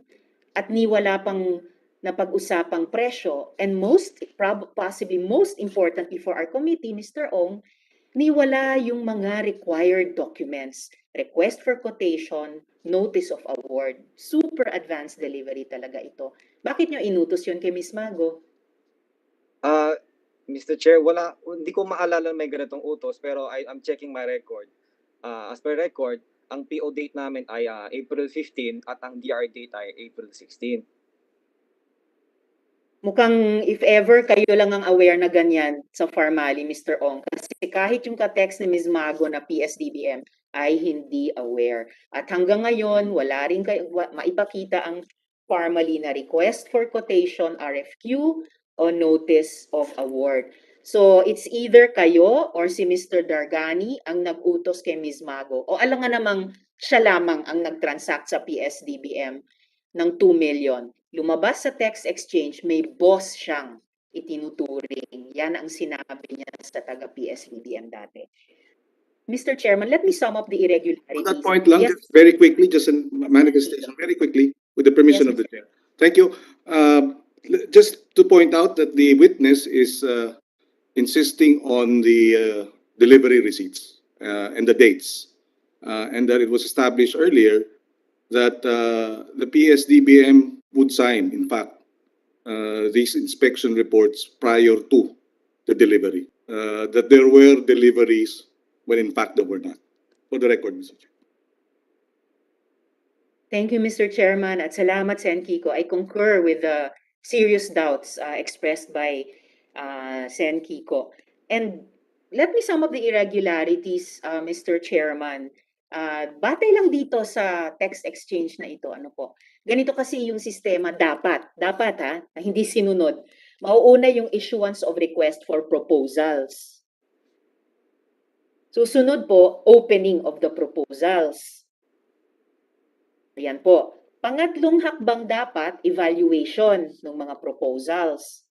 Susunod, yung negotiation tungkol halimbawa sa mga terms of delivery.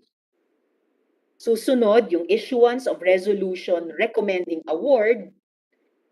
Susunod, yung issuance ng notice of award. At huli, but not the least, yung purchase order. Sa kaso po ng Farmally, batay lang dyan sa isang text exchange na iyan, nauna ang delivery kaysa notice of award. Tingnan po natin. Hindi lang po kasi nauna yung delivery sa notice of award, so parang nagkaka-time warp. Mapapansin po natin, itong NOA na ito, undated. Wala pong petsa sa buong dokumentong notice of award na iyan. Nakalagay pa doon na delivery should be a day after notice of award. Paano masasabi yun? Ni walang petsa yung dokumentong ito.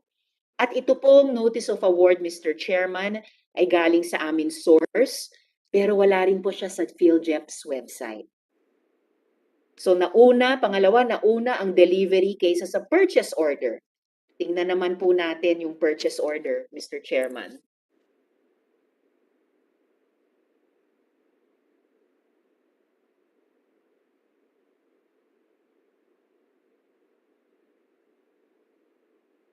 Ito po yung purchase order, Mr. Chairman. Mapapansin po dito na dito nakasabi na ang date of public bidding o PB ay March 26. Napag-alaman na nga ng komite na March 26 nga dineliver na nila ang items. So, nag-overlap na naman yung mga time frame, no? Kasabay ng delivery yung dapat na date ng public bidding. Hindi lang sobrang mabilis, Mr. Chairman. Sabay-sabay pa nangyayari ang mga kaganapang ito. So, nag-deliver po. So, matotal, nag-deliver ng 2 million pieces of surgical mask na ni wala pang request for quotation. Sa sobrang favored, itong naging reaction ng price monitoring team mismo ng PSDBM.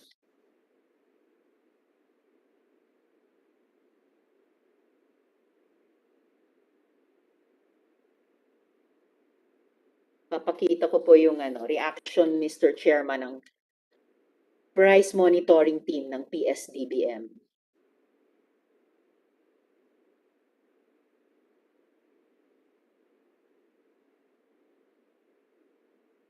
Napabulalas po sila, Mr. Chairman, ng atseche. PS na rin nag-register sa kanila sa PhilJEP's atseche. Di talaga sila makapaniwala. At saka ito pong AFG, Mr. Chairman, no? mukhang ito ang Admin and Finance Group ng PSDBM. Sabi din ng aming source na ang nagbigay ng pangalan ng formally sa kanila sa PSDBM at nag-register pa sa formally sa PhilJeps ay ang isang ASEC for Admin na si Attorney Christine Suntay. So for the records as of now, Mr. Chairman, so sino ba ang kausap ng mga ito na sure sila na makukuha nila ang award? Sino ba itong mga sobrang malakas? At mukhang dahil malakas, sobrang pinagpapala. At this point, Mr. Chairman, I'd like to continue by posing questions to Ms. Rose Nono Lim.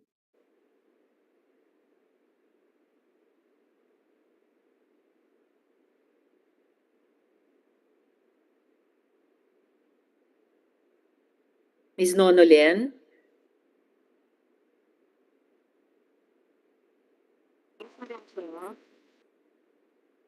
Yes, Mr. Chairman.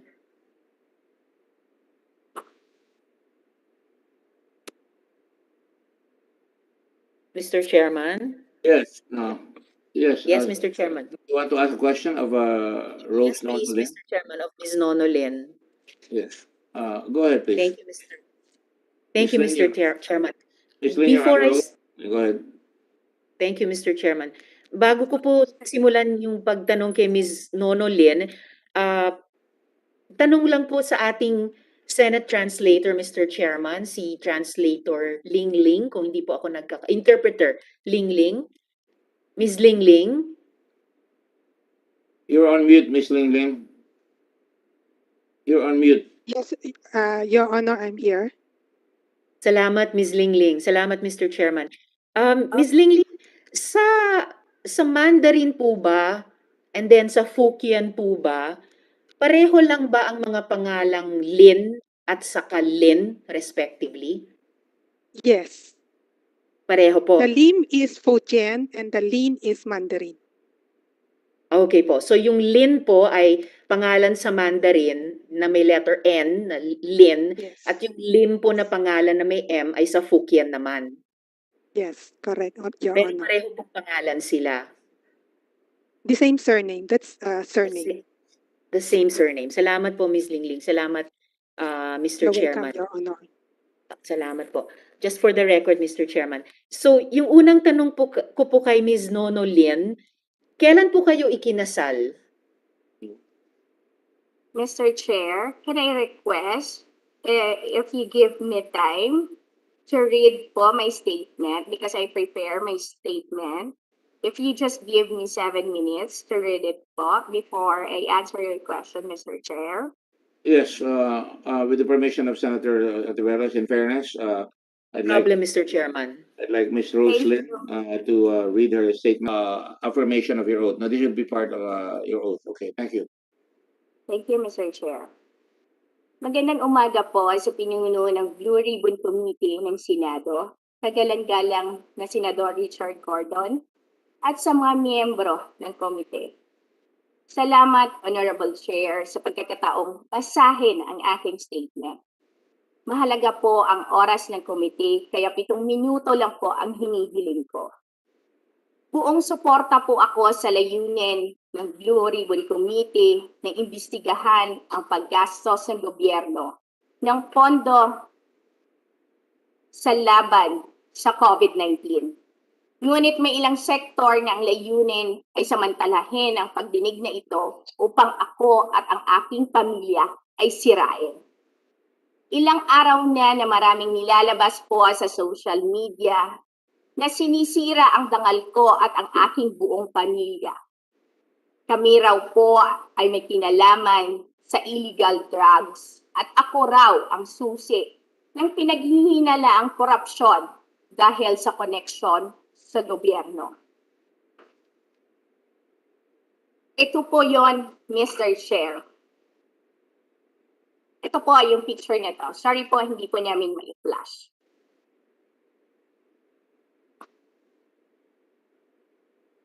Pinangalanan rin po akong incorporator ng sinasabing sister company ng pharmaceutical na nakakuha ng kontrata sa pagsupply sa gobyerno. Pinagtabi pa po, Just a moment, Rose, sandali lang, ano? yes, Ah, Mr. Chair. What you showed is a document for the public and for the para may transparency din tayo. Posted here, I don't know, and I'd like to have it confirmed by Risa Hontiveros, Senator Hontiveros. And it says, sino si Alan Lim? Is this it? Yes po. Tama ba yan? So I just want to make sure that this is the same document. Yes, I have the Hontiveros, same. Is this yours, Senator Hontiveros? That is a photograph, Mr. Chairman, posted by Ms. Rose Nonolin herself in her Instagram account. All right. Okay. Mr. I'm sorry, Yes, Mr. Mr. Chairman. Chair, but I don't have any photos of this that I will post on my Instagram account. Please go ahead. Please proceed. Thank you, Mr. Chair. Pinagtabi pa po ang mga bintang na ito, ang larawan po ng aking mga anak at aking Facebook page na nagpapakita ng intensyon na tumakbo po ako bilang kongresista sa Quezon City. Mr. Chair, para po sa kaalaman ng lahat, ito naman po. Nandito po yung pictures ng mga anak ko.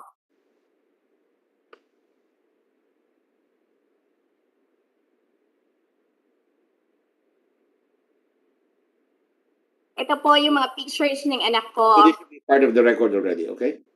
Part of your testimony. Thank you. Thank you, Mr. Chair.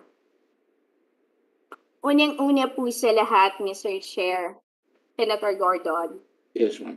na kahit man lang yung mga larawan po ng aking mga anak na inuugnay po sa akusasyon ng illegal na droga at korupsyon, tanggalin po online. Walang kaso laban po sa amin na na-file po sa korte.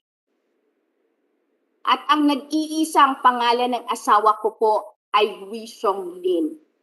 Siya po yung nasa picture na pinangalanan po na Alan Lim na involved po sa droga. Ito po ulit, Mr. Chair. Mismong hepe na po ng PDEA na si Director General Villanueva ang nagsabi na isang Win Li Chen ang may kinalaman sa droga at ang mukha po nitong Win Li Chen ay iba po sa mukha ng aking asawa. At pinangalanan pa po itong Alan Lim. Ang aking pong asawa, Mr. Chair, mayroon po siyang NBI clearance. Hindi rin po totoo na si Michael Yang ay chairman ng Philippine Full Win. Wala po siyang kinala. Bakit naman po kailangang magpaliwanag po ako sa publiko kung kilala ko man si Michael Yang? Ang asawa ko po ay isang Chinese na negosyante na nakikipagnegosyo po sa ibang mga Chinese dito. Katulad po ni Michael Yang.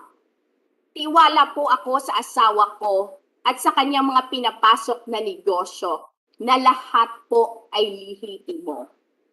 Nasa kultura po ng mga Chinese na ang kanilang pinapasok na negosyo ay batay po ito sa trust and confidence. At saka po yung word of honor na mga kasosyo nila na kapwa Chinese. Malaki po ang tiwala ko sa aking asawa. Kay Michael Yang po ay wala naman po kaming alam na masama tungkol po sa kanya. Hindi rin po ako susi ng investigasyon na ito at wala po akong koneksyon sa gobyerno, Mr. Chair. Ang Pharmally Biological ay hindi po sister company ng Pharmally Pharmaceutical. Wala po akong kinalaman sa pagpapatakbo o operasyon ng negosyo ng Pharmally Pharmaceutical. Wala po akong pagmamay-aring shares sa Pharmally Pharmaceutical.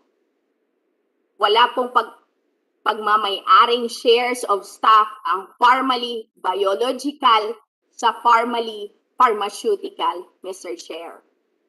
Wala rin pong pag-aaring shares of stock ang formally pharmaceutical sa formally biological. Ang dalawa pong kumpanya, kung titingnan po ninyo, ay magkaiba. Hindi rin po ako direktor, opisyal, o shareholders po nito. Wala rin po akong kontrata na pinasok sa gobyerno para po mag-supply ng mga PPE. Ako po ay isang karaniwang mamamayan lamang, Mr. Chair, at ang aking pangarap sa politika ay wala pong kinalaman sa pagdinig na ito. Lahat po ng mga akusasyon laban sa akin at sa aking pamilya ay puro haka-haka lamang. Mr. Chair, maraming salamat po sa oras na binigay ninyo and God bless po. Mr. Chairman, Ms. Rose Nono, thank you very much. Rose Nono Lim, thank you. Thank you, Mr. Please Chair. proceed, Senator Ontiveros. salamat po Mr. Chairman. Bago po ako magtanong kay Ms. Rose Nonolien, I take strong exception dun sa pag-deny nila na sila yung nag-post in fact ng photo na iyon online. Yan po ay galing sa kanyang social media account, in particular yung kanyang Instagram account. At doon pa nga sa kanilang pagsabi na pinapasok sa issue yung kanilang mga anak, that is confirming na galing sa kanilang pamilya ang photo na iyon o yung mga batang iyon. At mapapansin po natin, Mr. Chairman, just as importantly, gusto kong bigyang diin. Binlur namin yung photos na iyon nung shinare namin yung photo na pinost ni Ms. Nono Lin. Dahil nirerespeto namin ang privacy ng mga bata. Yung privacy siguro ng mga possible plunders, Mr. Chairman, not as much. Lin, yung photo na iyon. At aming pong binlur ang parte ng photo na may mga bata. For the record, Mr. Chairman. Mr. Ngayon, sa Chair, aking mga tanong, Mr. Chairman. Mr. Chairman, sorry. Mr. Chairman. Yes, go Mr. ahead. Chairman, do I have the floor? Ms. Nono Lim. Mr. Chair, Alright. hindi po ako nagpo-post. I want to clear lang po. Hindi po ako nagpo-post nito sa Instagram ko dahil hawak ko po. Ako ang may hawak po ng Instagram ko. And Mr. Chair,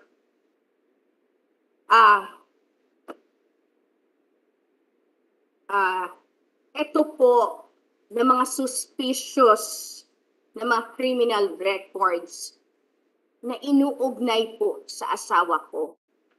Hindi po ako ang nag-post po ito.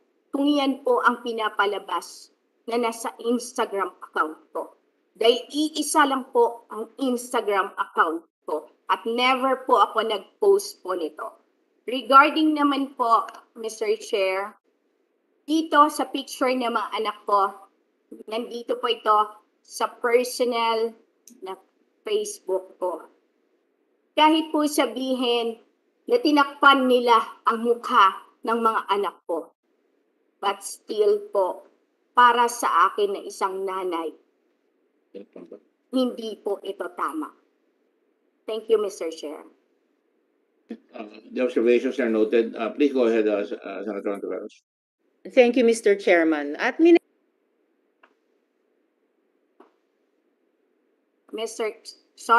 Chair.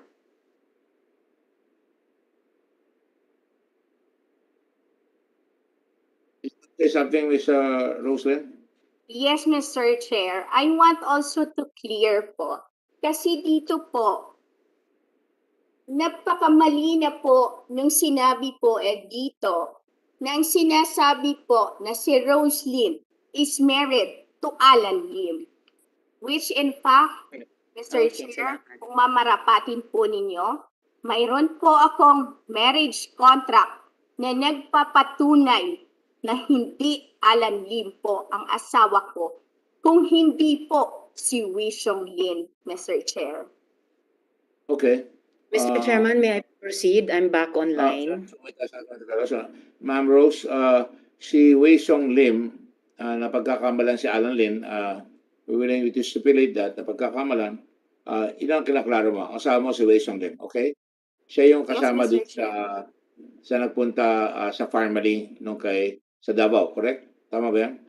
Yes, Mr. Chair. Tama po. Okay, thank you. I think Thank that's you, been Mr. Chair. very much. Thank you. Yes, Mr. Senator. Chairman. Yes. Salamat, Mr. Chairman. Before I pose my questions to Ms. Nonolin, just one more thing. Yung ipinakita nilang screenshot nung Alan Lim or Wei Linsyong kasama si Presidente, si Michael Yang, yung family executives, yan po ay galing sa video na ni-record mismo ng RTVM at in-upload sa YouTube. So isa ring public video. And I maintain, Mr. Chairman, yung photo ay galing sa Instagram account ni Ms. Nonolin. Dahil paano namin malalaman na kanyang pamilya iyon kung hindi niya pinost, Mr. Chairman. And as I said earlier, binlur namin ang parte ng photograph na may mga bata. Dahil lagi naming nirerespeto ang privacy ng mga bata. And if the request of Ms. Nonolin to the chair, to the committee, is to take down the photo, pwede nilang i-take down yan. And I would be willing to do the same in submission to the wisdom of the chair. Pero, pabalaan ko lang si Ms. Nonolin, no, na dapat makatotohanan ng lahat ng isasagot niya at sasabihin niya dito sa komite. Even in a small but important thing as kung saan galing ang isang photo. For the record, Mr. Chairman. So, to continue lang po yung mga Mr. tanong ko, Chair. Mr. Chairman, Sorry. kay Ms. Nonolin. Ms. Nonolin, sino po yung nagbigay sa company ninyo ng consent para gamitin yung pangalang Farmally? Hindi ba si Mr. Huang Tzuyan? Mr. Chair, Sinong pumayag sa Farmally Biologicals? ang Farmally po na tinutukoy po ninyo po, ang Farmally Biological po, hindi lang po si Mr. Chu Yen ang nagbigay niyang pangalan. Yun po pinag-usapan po kung anong pangalan ang ibibigay. Medyo mahirap paniwalaan, Mr. Mr. Chair. Chairman, dahil hindi karaniwang pangalan ang Farmally. So, bago pa man namin nakita yung mga company papers, napaka-resonableng isipin na ang isang Farmally Pharmaceuticals, let alone yung Farmally International, yung mother company niya, resonableng isipin talaga ng isang Pilipinong kumpanya na Farmally Pharmaceuticals ay may relasyon sa isa pang Pilipinong kumpanya na ang pangalan naman ay Farmally Biologicals. So sinasabi niyo pa rin ba, Ms. Nonolin, na tanungin ko na lang kayo, may connection ba ang dalawang kumpanya, ang Farmally Pharmaceuticals at ang Farmally Biologicals? Mr. Chair, wala pong connection ang dalawang company. In fact, Mr. Chair, one share lang po ako sa Farmally Biological. Okay, Ms. Nonolin, speaking of Farmally Biologicals, hindi po ba kasama nyo si Huang Tzuyan sa Farmally Biologicals? Yes, Mr. Chair. Alright. At siya rin, si Huang Tzuyan, siya rin yung sa Farmally Pharmaceuticals, hindi po ba? Hindi ko alam, Mr. Chair.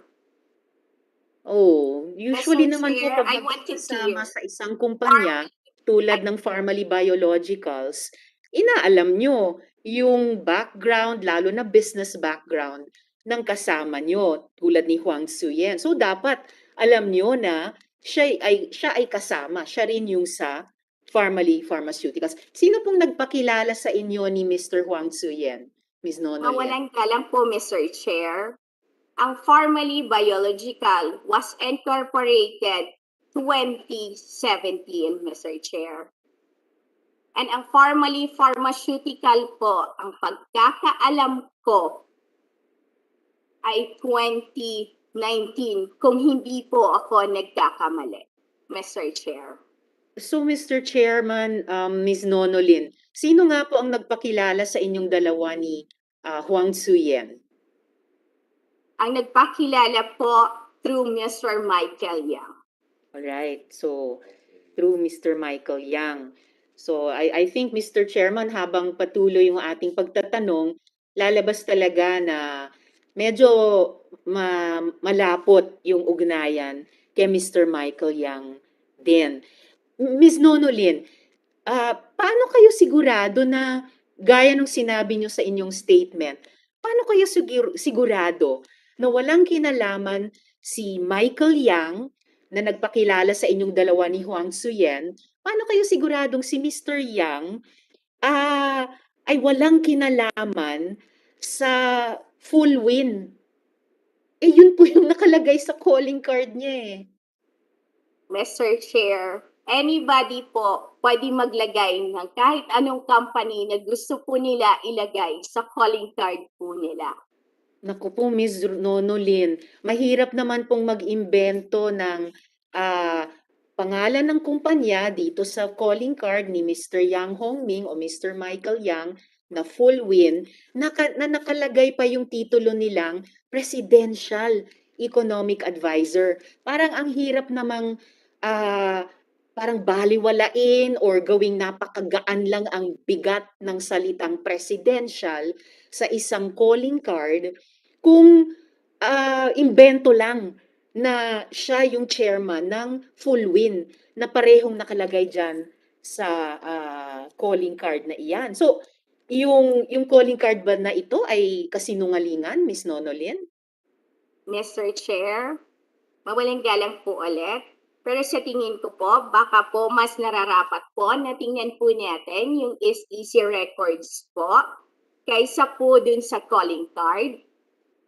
Well, don't worry, Mr. Chairman. Darating din po tayo dyan sa mga papeles ng mga kumpanyang ito. Pero talagang lumalabas, at least at this point sa ating hearing, na pag pinagtapat natin itong calling card ni Chairman Yang Hongming bilang Presidential Economic Advisor, na sila daw ay chairman ng full win, parang mahirap paniwalaan talaga na ito ay gawa-gawa lang unless scam lang itong calling card na ito, Mr. Chairman.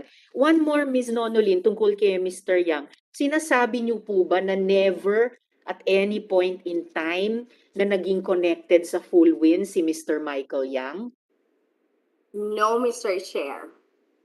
Okay, again, Mr. Chairman, very hard to believe that as a fact dahil lumalabas hindi na noong 2015 nung pina-finalize pa lang ni Presidente yung kanilang pagtakbo bilang Presidente, sinamahan sila ni Mr. Michael Yang para bisitahin ang mga opisina ng Full Win International kung saan opisina po iyon ni Mr. Zheng Bingchang. So, unless hindi alam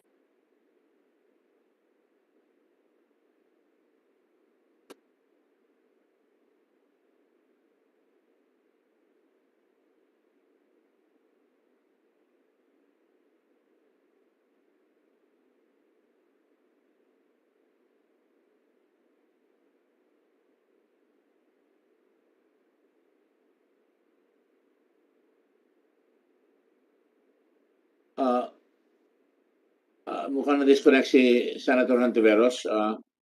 I just want to state for the record, you are the Treasurer and Chief Finance Officer in spite of your one share dito sa Farmally Biological. Tama po ba yan? Yes, Mr. Chair. So- Mr. Chair, if you give me Let time me po, finish, with due yan. respect, I want to clear po yung issue po na regarding po dito sa naka-flash po sa screen na picture po ni Mr. Michael Yang and picture po ni Pangulong Duterte. Excuse me, sandali lang. Senator Hontiveros has been cut off. I'd like her to listen to Sorry, what you say. Sorry, Mr. Chair. But naman, so, am I back? Can I be heard? okay, go ahead. Now she's back. Go ahead. Mr. Chair, Habang hinahanap niya yung connection. Heard? Yes. Chairman? Yes, I Yeah. apologize. I was just saying, Go ahead, Senator Hontiveros.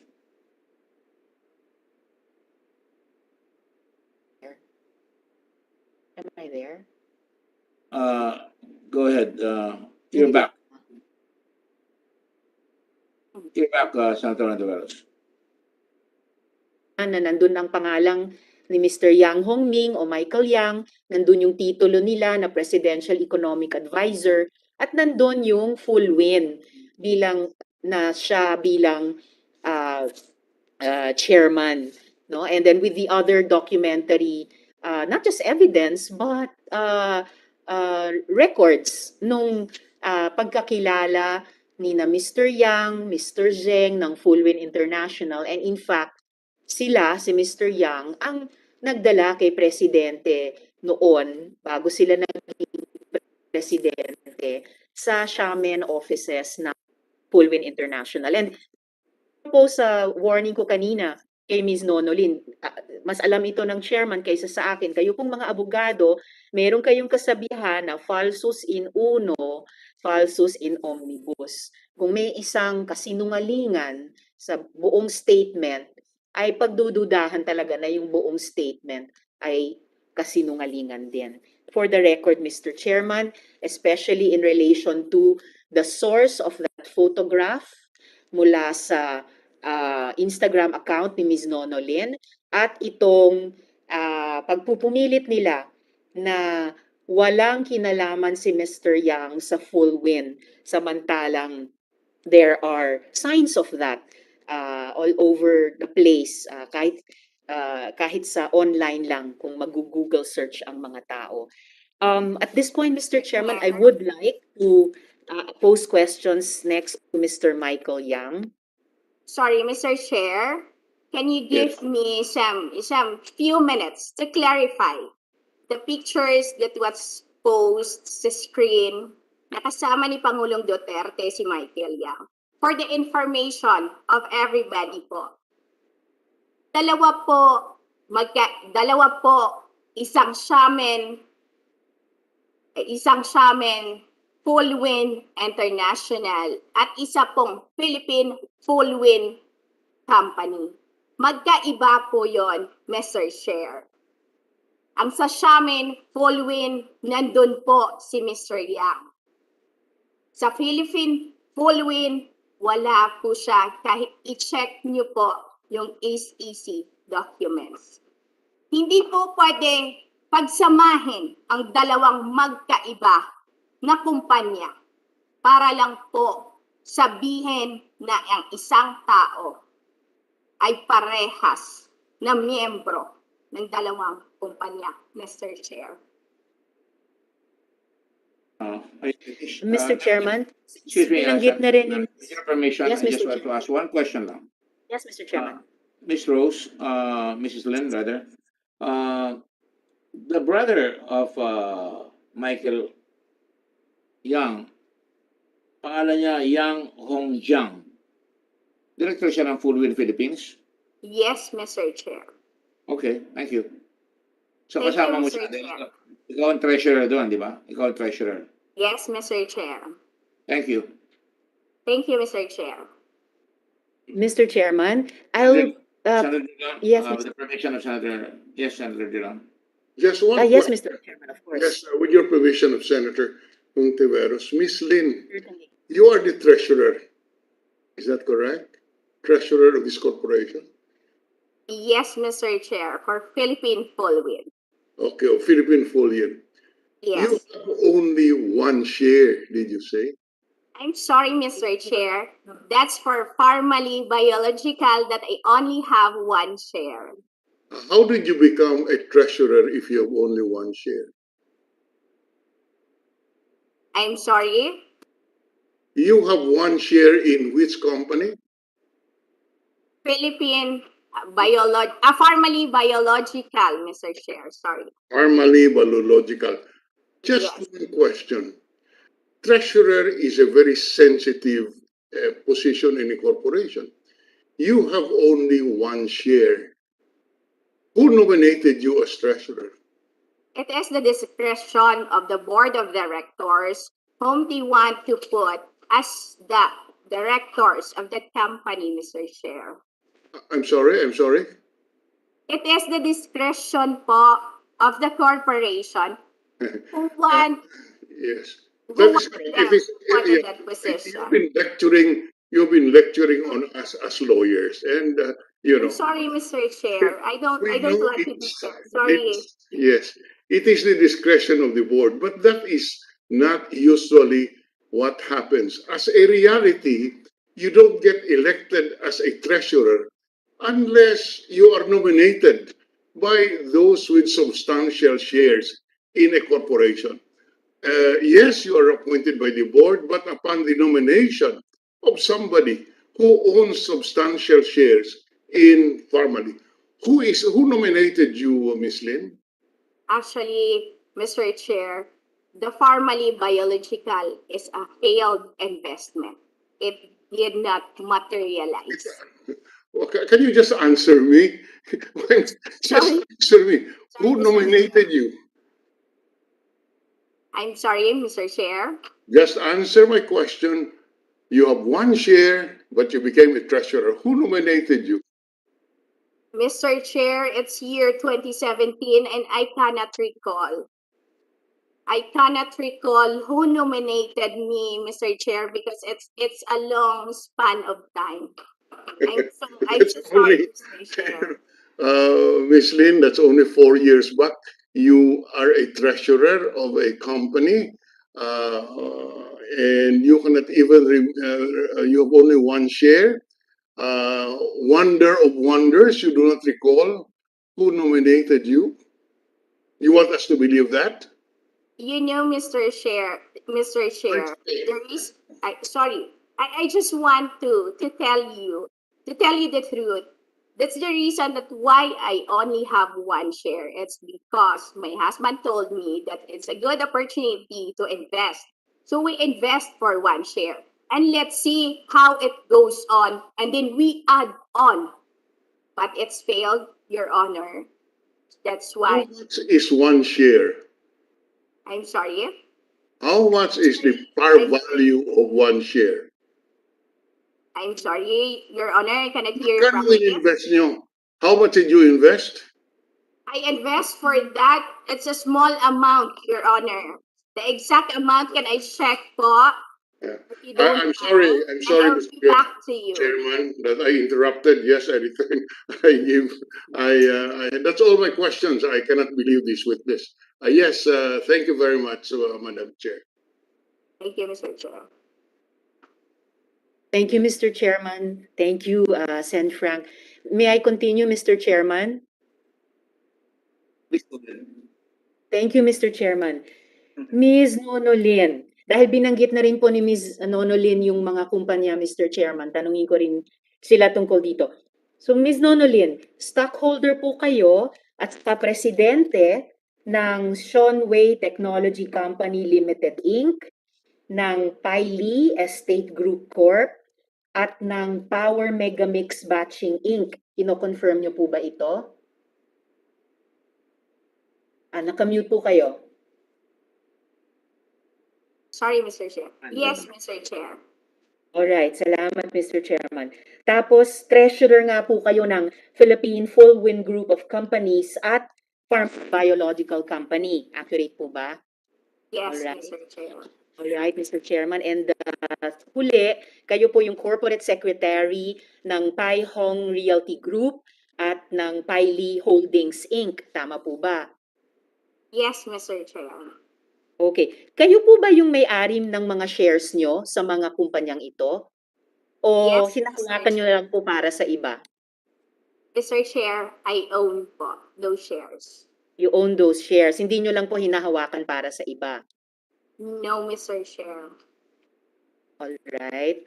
And then, kasi po, kung ganun, kung meron kayong mataas na posisyon sa bawat mga kumpanyang ito, kayo ang may-ari ng mga shares nyo sa mga kumpanyang ito, lumalabas na inner circle po kayo sa grupo ni Michael Yang.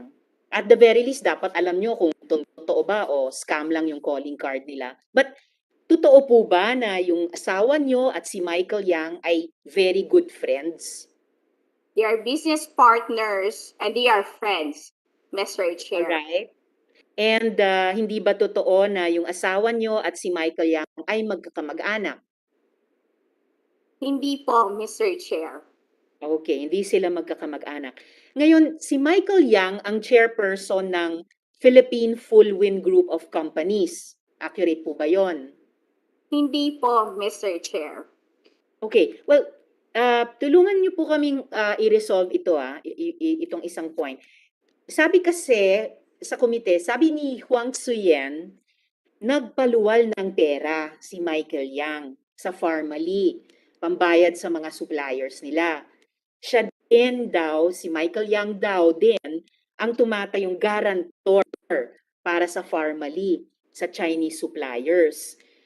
Sa kabilang banda, dun sa unang pagsagot ni Mr. Michael Yang, narinig lang daw niya yung Pharmally Pharmaceuticals sa balita. At pagkatapos naming magtanong ng ilang tanong sa kanila, inamin ni Mr. Yang na siya ang nagpakilala kay Lincoln Ong ng Pharmally sa supplier. So, ano po ba talaga ang totoo? Totoo po bang guarantor? Totoo po bang financier si Mr. Yang ng Pharmally? With your due respect, Mr. Chair, hindi ko po alam yung mga ganyang bagay. Mr. Chairman, Ms. Roslyn, paano pong hindi nyo alam? Kitang-kita naman po na kung hindi kayo presidente, treasurer, o secretary ng mga kumpanya na involved si Michael Yang o di kaya sa Pharmally.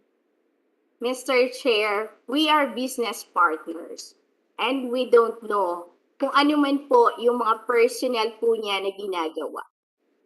Naku po, Mr. Chairman, Ms. Nonolin, kahit po dun sa sinabi ninyo na yung kultura ng mga Chino, ng mga Chinoy, medyo alam ko yan, ang great-grandmother ko po ay purong China din. Napakahalaga sa pagkilala sa business partners, lalo na kung magkakaibigan, lalo pa kung magkakamag-anak. Napakahalaga po ng personal na pagkakilala para nga umandar yung sinabi nyo rin, Miss Nonolin, na word of honor, palabra de honor, kung ano pa man ang itawag natin dyan. Kung ganito po yung pag-describe nyo sa involvement nyo, kung ganito po yung pagsasagot nyo sa mga tanong namin, paano makasisiguro ang committee ito na hindi lang kayo dami, no? Na hindi kayo ginagamit ng dayuhan para itago na baka 100% foreign owned pala yung mga kumpanya ni Michael Yang. Mr. Chair, with due respect po, sinabi ko po kanina na lahat po ng mga shares ko ay owned po namin. Regarding naman po kay Mr. Michael Yang, mayroon po kaming dalawang company na involved po siya. Hindi naman po siguro tama na kung ano man po yung mga transaction ni Mr. Michael Yang, ay ako po yung makakasagot. Pasensya po. Pero I think the right person to ask is Mr. Michael Yang. Hindi po ako. Pasensya po. I will get to Mr. Yang, Mr. Chairman. Ako naman mahaba ang pasensya ko, pero alam ko rin kapag medyo kaduda-duda yung mga sagot, base lang sa common sense. Sige, ilang huling mga tanong para kay Ms. Nonolin, Mr. Chairman. Yung mga kumpanya po na kayo ay either presidente, treasurer, o corporate secretary, meron din po bang mga kontrata sa gobyerno o mga awards mula sa gobyerno ang mga kumpanyang iyon? Mr. Chair, kung sinasabi niyo po na kontrata o na award po, mayroon po kaming isa, ang Seanway Technology, na mayroon pong passport license. Yes, perfect timing po, Mr. Chairman. Yan po ang sunod na itatanong ko kay Ms. Nonolin. Yan nga pong Seanway Technology na presidente po kayo. Ito po ba ay Pogo Company? This is offshore gaming company, So Mr. Pogo Chair. po siya. Yes po. Okay. And in fact, ayon sa isang news report, yung Seanway ay may libo-libong empleyado at meron ng 7 sub-licensees na ang pinakamalaki sa 7 sub-licensee na iyon ay yung Shidai Keiji Technology. Tama po ba yon? Tama po, Mr. Chair. Marami pong sub-licensee. Yes. Ang pinaka-interesante, at least sa ngayon, Mr. Chairman, ay ito nga pong Shidai Keji. Kasi tama po ba na itong Shidai Keji ay yung pogo outfit na iniulat sa balita na nagpapatakbo ng illegal na clinic para sa kanilang mga manggagawang Chino. Tama po ba yon? Mr. Chair, regarding po sa operations po ng POGO po namin and sa mga sub-license po namin, hindi po kami nakikialam. Hindi kayo nakikialam. Kahit Hindi po po nung ako nabalitaan nyo, involved sa operations ng mga sub-licensee, Mr. Chair. yes, I understand that, Mr. Chairman, pero kahit po nung nabalitaan nyo sa media na nagpapatakbo daw itong Shidai Keji ng illegal clinic, kayo po, ang Seanway ay mayroong lisensya mula sa PAGCOR, di ba? Kasi Pogo Company po kayo. So, hindi ba kayo nakialam na nung nabalitaan nyo na may pinatatakbong illegal clinic daw yung Shidai Keji para sa kanilang mga manggagawang Chino? Hindi ba kayo nakialam? Illegal ang ginagawa nila samantala kayo ay may legal na prangkisa naman o legal na permit. Mr. Chair, may mga legal team po na nag-handle po doon at hindi ko alam.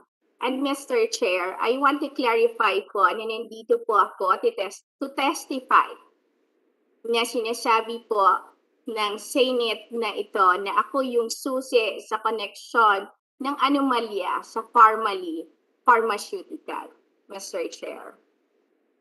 Well, sa mga sagot po ni Ms. Nonolin, Mr. Chairman, hindi ako naniniwala na hindi siya susi or isa sa mga susi para maintindihan natin ang buong katotohanan ng lahat ng mga kumpanya at individual na ito. Huling tanong at this point, Mr. Chairman, kay Ms. Nonolin, paano po ba kayo pumasok sa gambling industry? Pumasok po kami sa gambling industry noong 2017. Yun yung 2016, nilegalize po ni Pangulong Duterte ang online gaming sa Pilipinas. Tapos ano pong Yes. At ano pong prosesong dinaanan nyo para makapasok sa industriya bilang player? Yung pong Seanway Technology at lahat po ng mga 7 sub-licensees nyo. Mr. Chair, para na rin po sa kaalaman ng lahat, mayroon pong tamang proseso, nagsasubmit ng mga dokumento, nagbabayad po sa PAGCOR para po makakuha ng license. Alright. Mr. Chair, just very Salamat, quickly, Mr. Chairman. administrative Yes, matter, Mr. Mr. Chairman. Chair. Just an administrative Yes, matter. Enrico. Yes, Mr. Chairman, sorry. Si Miss Rose Lynn, nagbabasa ba siya ng sagot? Kasi panay ang baba niya sa baba o kaya tingin sa kaliwa. Is she reading her answers? No, Mr. Chair. Meron ka bang katabi sa ngayon na nagbibigay sa iyo ng maaring isagot? No, Mr. Chair. Ang katabi ko lang po is yung nag-a-adjust at nag-aayos po ng computer ko po dito. Dahil hindi naman po ako ganun ka-high-tech po pagdating po dito. Kasama ba dun sa pag-aayos, baka naglalagay siya ng mga sagot dun sa screen? Di naman siguro, no? No, Mr. Chair. Kasi IT po siya. Okay, just place on record, Mr. Chairman, that, witnesses should not be coached. I just wanted that clarified. Thank you, Mr. Chairman. It's one of the difficulties and challenges of running a COVID, an investigation during these times that we rely on the honesty and integrity of the witnesses, and sometimes those things can happen. I'm not saying it's happening right now. Would you mind, Rose, if you raise? Is that an iPad that you have or a computer? Naka-desktop po ako. Naka-desktop kayo. So, kasi huwag mo lang galang lang, no? Dahil isang araw rin ganyan si Miss Mago, tumitingin siya sa computer na maaari rin pumapasok doon. Well, mabuti nang nawala na niya sa pag-uusapan. Okay? Thank you. Yeah, Senator, let's please wrap up because your time is up. Yes, salamat po Mr. Chairman. In that case, huling manifestation na lamang, kaugnay ng mga sagot ni Ms. Nono Lin. ah, Mahirap talaga paniwalaan Mr. Chairman, halimbawa na nung mabalitaan nila na yung Shi Dai-Keji ay di umano nagpapatapo ng illegal clinic sa kanilang mga Chinese workers na ipinaubaya lang nila sa kanilang legal at hindi sila nakialam. Usually ang mga responsableng matataas na opisyal, lalo na dahil legal sila, kapag may ano tawag nito, uso ngayon magsabi ng whiff of this, whiff of that, di ba? Kahit may whiff of illegality ng mga sub-licensees nila, ay aalamin talaga, makikialam. Hindi iwan lang sa legal dahil baka magkaroon ng masamang implikasyon dun sa legality nung mother company or mother licensee, in this case, yung Shonway Technology. Medyo hindi ko alam kung cavalier o careless ang attitude nila at kung ganun man, bakit kaya masyadong kampante? I think, salamat Ms. Nono Lin. Maraming salamat Mr. Chairman. I'll reserve my next questions for Mr. Michael Yang for the next round. Salamat po Mr. Chairman. Okay.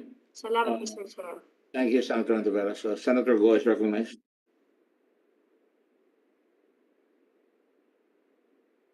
Senator Go.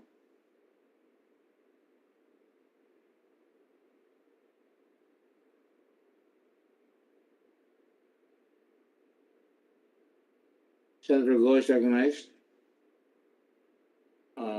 If he's not there, I will have to call Senator Cayetano. Senator Go, are you there? I can see your name. Can you please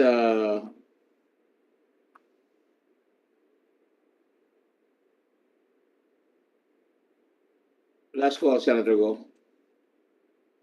All right. We go to Senator Cayetano. Senator Cayetano. Mr. Chairman, Oh, Senator Go. Thank you. Okay. Mr. Chairman, It's your turn. Go ahead. can I give my short manifestation? You can do whatever you want at your time. Thank you, Mr. Chairman. Mr. Chairman, sa totoo lang po, naintindihan ko ang kumiting ito na gustong malaman ng katotohanan. Kasama niyo po ako dyan na gustong malaman ang buong katotohanan. Naintindihan ko rin po si Pangulong Duterte dahil pinapasan niya po ang lahat ng problema sa bansa ngayon. At minsan po kadalasan siya po ang nasisisi.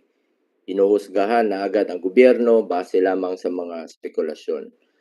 Ang pakiusap ko lang po sa mga kasamahan ko, gamitin natin ang forum na ito para lumabas talaga ang katotohanan at maging patas tayo sa lahat.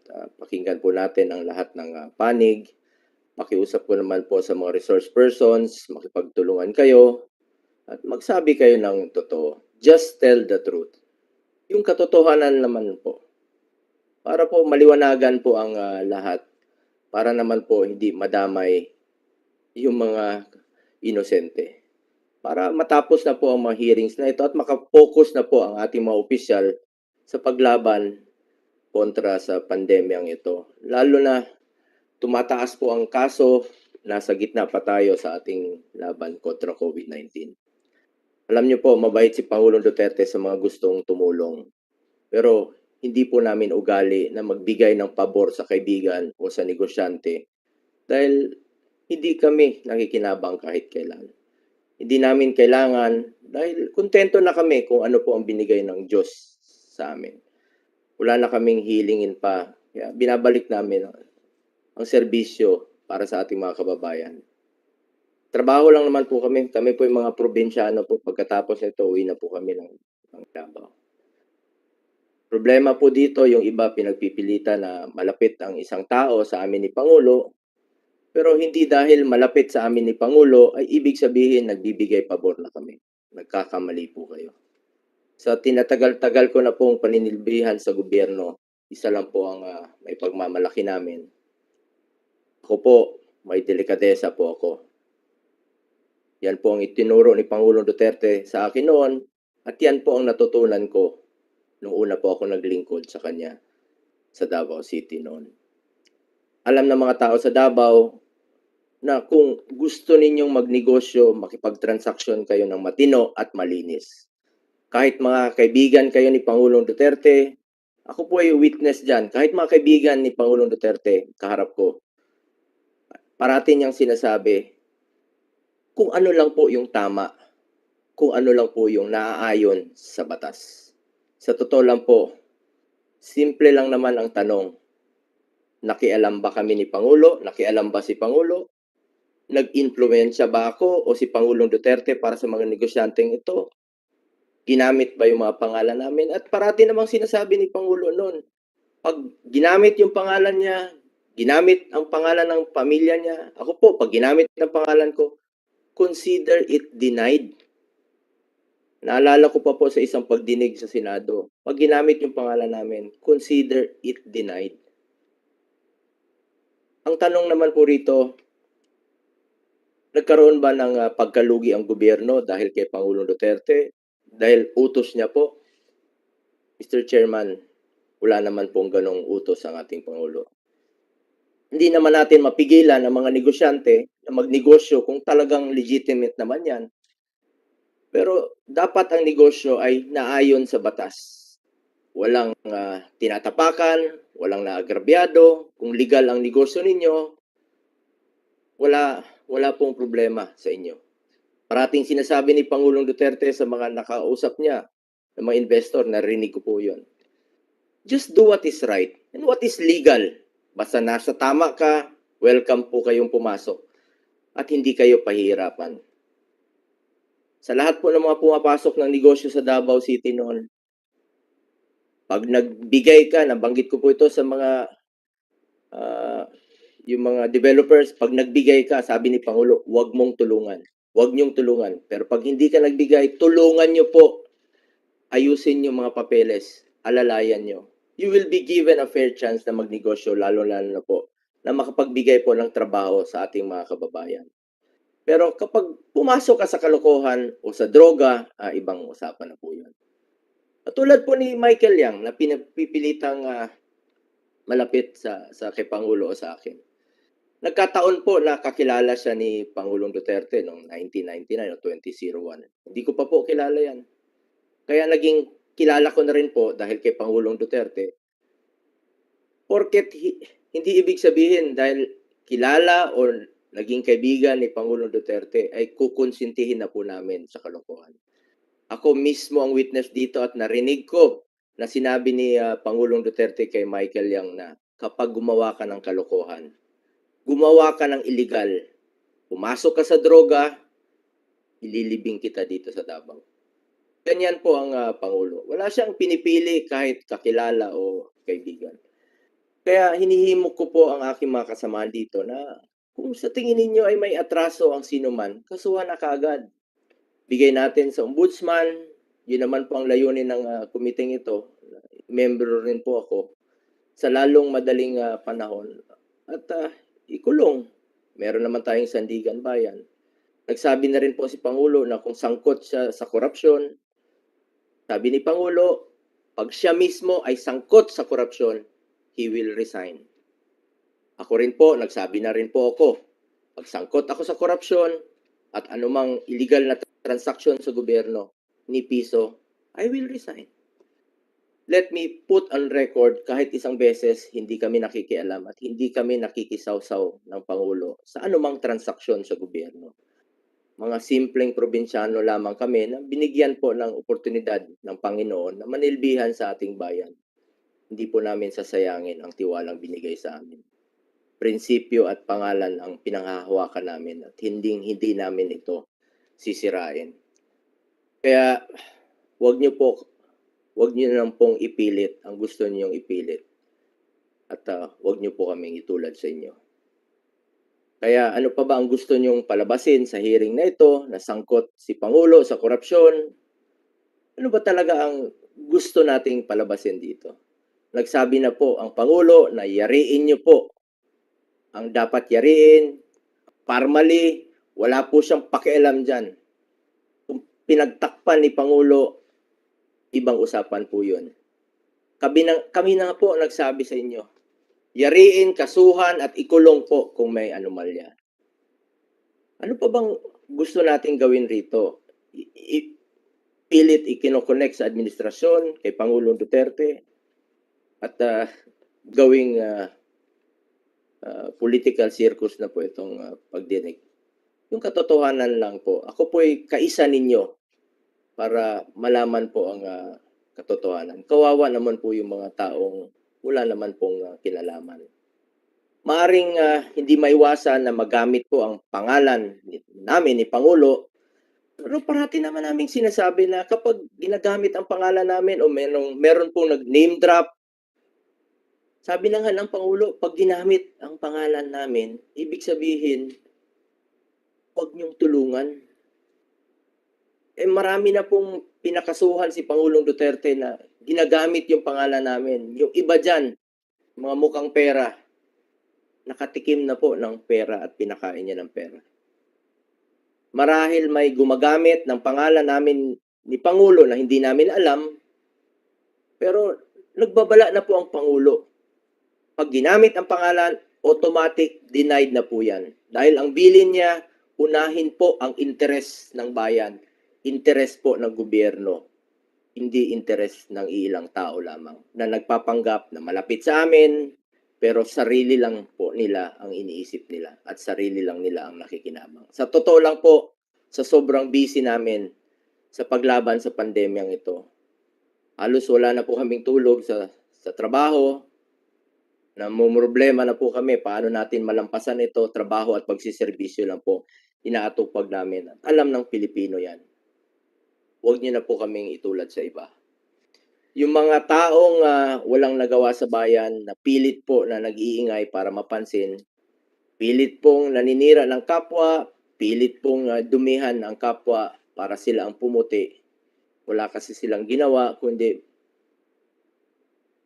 magdada at habang nagdurusa po ang ating mga kababayan. Again, Mr. Chairman, inirespeto ko po ang institusyon na ito na kinabibilangan ko po. Ang akin lang, tulad ng sinabi ko noon sa aking privilege speech, dun lang tayo sa totoo, maging patas lang po tayo. Mr. Chairman, hindi po sila pinagtatakpan ng Pangulo. Sabi nga niya, kung may kasalanan, yariin na po at kasuhan na. Wala po kaming pakialam po, alam nyo, yung pinagpipilitang parmali na yan, wala po kaming kinalaman ni Pangulong Duterte dyan. Yariin nyo na po. Kasuhan nyo na po kung may kasalanan. Hindi po sila pinagtatanggol ng Pangulo. Ang ayaw niya po ay yung pilit na inuugnay, tinitwist ang katotohanan at pinipilit na inuugnay sa kanya yung mga bagay na wala naman po siyang kinalaman. Ulitin ko po, hindi po kami pumapayag ng any corruption sa gobyerno. Matagal na po naming pinaglalaban yan at alam po ng tao yan na galit po kami sa corrupt. Binoto po si Pangulong Duterte ng mahigit 16 na milyong Pilipino. Respetuhin po natin ang will of the people. Binoto po siya ng tao, minahal po siya ng tao, at ako po'y naniniwala sa Pangulo kasama ng mahigit na 16 na milyong Pilipinos na bumoto po sa kanya. I believe in the President. I will sink and swim with the President.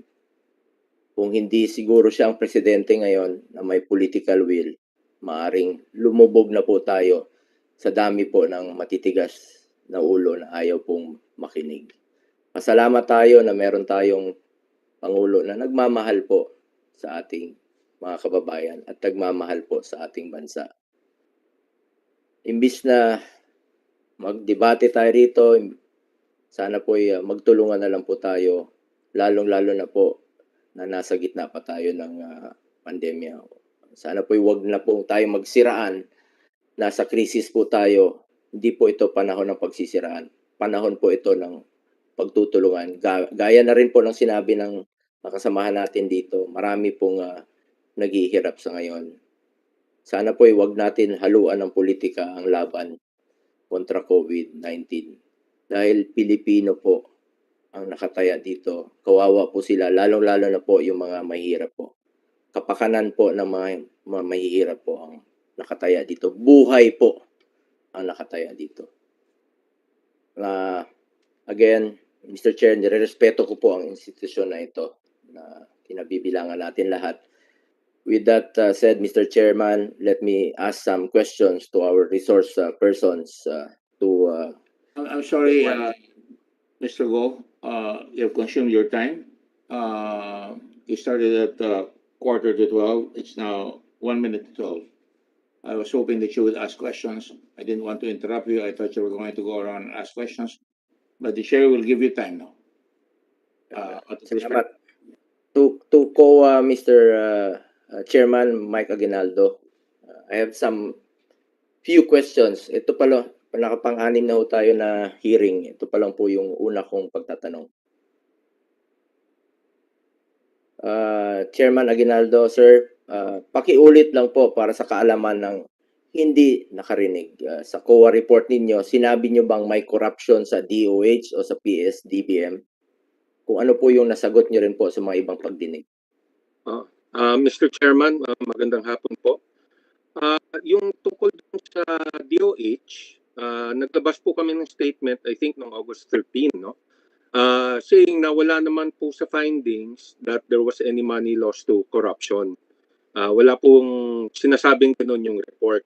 As noted, yung sinabi doon sa report is, among others, is that there were deficiencies doon sa 67 billion. In terms of documentation, in terms of yung fund transfers and the like. Yung sa PS-DBM po naman, yung annual audit report did not make any mention of overpricing. Ang main findings po dun sa annual audit report had to do with the inventory management.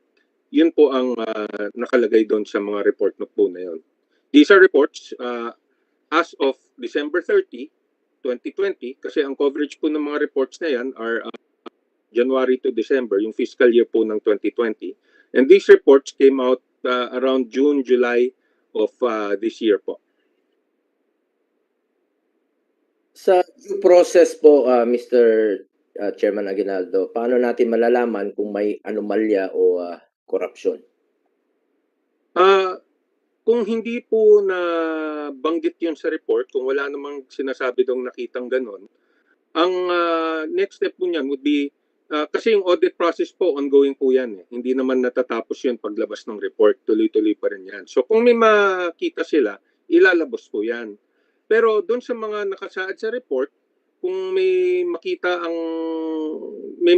ng tingin nilang pwedeng investigahan, whether the Senate or Ombudsman or ano, pwede po naman. In fact, ang pagkaalam ko, pinag-aaralan na po ito ng Ombudsman and I think pati ang PACC ata, pagkaalam ko, pinag-aaralan rin po nila. Siguro maganda kasing banggitin na ang mandato po ng Commission on Audit ay hindi naman to probe corruption. Ang mandato po namin is primarily to examine, audit, and settle accounts. So yun po, kung may makita po kaming corruption, i-refer po namin yan sa proper body. Normally po, sa ombudsman namin i-refer yon. Kung may makita yung mga auditor namin na indication of fraud or corruption, i-refer po yan. Nakapagpaliwanag na pa at nakasagot na ba sa inyo ang DOH at iba pang mga ahensya? Hanggang kailan sila pwedeng sumagot? Sabi po 60 days. Paano po sila makiklear? Katulad ni Secretary Duque, tinanong po siya ng Pangulo, kailan ba makiklear ito? Kailan ba siya mapatunayan na wala naman pong irregularities dito sa naging transaction ng DOH? Ang importante po rito, aksyonan nyo na kaagad, sir. The faster you clear these issues, the faster you can move on and focus on your mandates. Kawawa po yung DOH. Yung iba dyan, gusto na pong magtrabaho. Kaya lang po, nagiging busy sila ngayon dahil nahusgahan na po kaagad sila na merong pagkukulang sa kanilang dahil dito sa COA findings nga po na sinasabi, hindi pa po sila binibigyan ng pagkakataon na sagutin totally, no? If you are proven guilty of any anomaly, pasensyahan naman po tayo dahil hindi naman po pinapalampas ni Pangulong Duterte dyan. So in fairness na lang po sa ating mga ahensya po, Mr. Chairman. Yes, Mr. Chairman. Yung normal process talaga po is after the audit report is transmitted to the agency, they have 60 days to comply with some of those recommendations. Yung 60 days po, hindi naman drop dead date yon kasi nga minsan may mga recommendations na hindi naman kaagad ma-accomplish eh. So, that's left really to the discretion of the auditor kung ano yung kailangan ma-comply within 60 days, ano yung hindi. With respect to DOH, ang pagkaalam ko kagabi ata, nag-submit na sila ng kanilang action plan addressing some of the recommendations ng auditor. So yung process po niyan, ang mag-evaluate po niyan is the audit group mismo ng DOH. And the resolutions on the different issues will come, not all at the same time, one by one. But what's important is kung may action plan na po. Kasi po pag in-audit na po ang 2021, fiscal year ng DOH, ang unang titingnan po is compliance with the prior year's recommendations or itong mga recommendations na nag-submit na po ang DOH. Ang pagkalam ko kagabi po, nag-submit na po sila. So, i-evaluate na po yan. Bigyang linaw lang po, Chairman Aguinaldo, for the record, may sinabi ba ang COA na overpriced ang mga biniling medical supplies? Doon sa report po ng PSBBM, wala naman pong sinabi dong, wala silang finding of overprice. Ang findings nila were limited to the management of the inventories. Yun po ang nakalagay doon sa report ng annual audit report of PSBBM. Sa pagsusuri niyo po, na-deliver, napakinabangan na ho ba ng gobyerno, na-turnover na ho ba ng maayos ang lahat? Base po dun sa records, kasi ang unang titingnan dyan po ay yung automated records ata ng PSDBM, no? Doon muna titingnan. At base dun sa review nila noon, nagtatali naman po yung mga figures. Yung tungkol doon naman sa, kasi ang process niyan, apart from the automated records ng PSDBM, I think it's called the FAST system, yan yung pagkasabi sa akin. Titingnan rin po kasi yung mga documents, meaning yung contracts and POs. Ngayon, at the time they did the audit, hindi po kasi lahat ng documents nasubmit pa. Pero may update na po na mukhang halos lahat at nasubmit na sila. So undergoing review pa yon.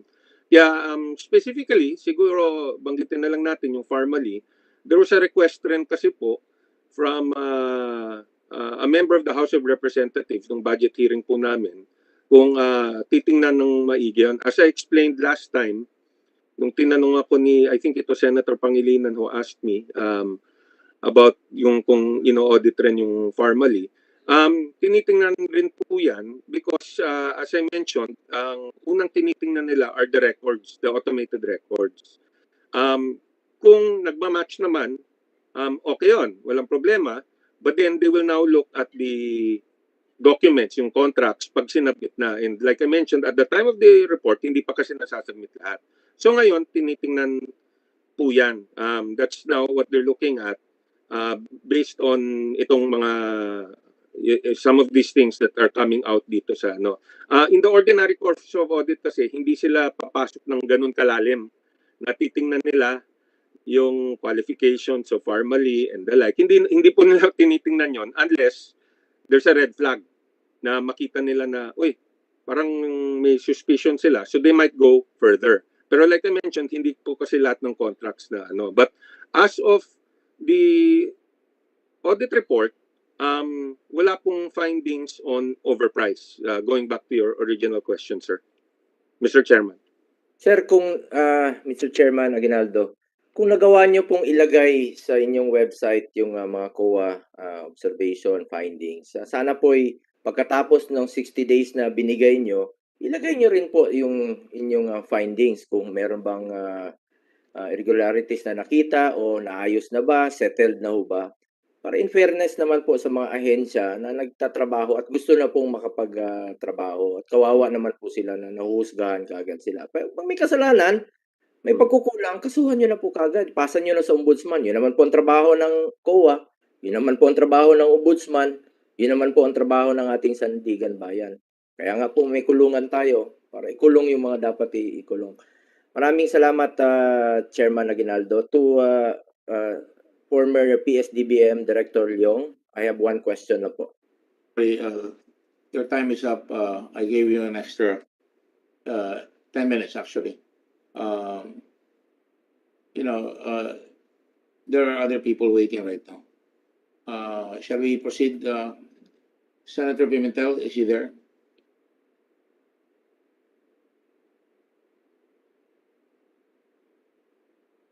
Senator Pimentel?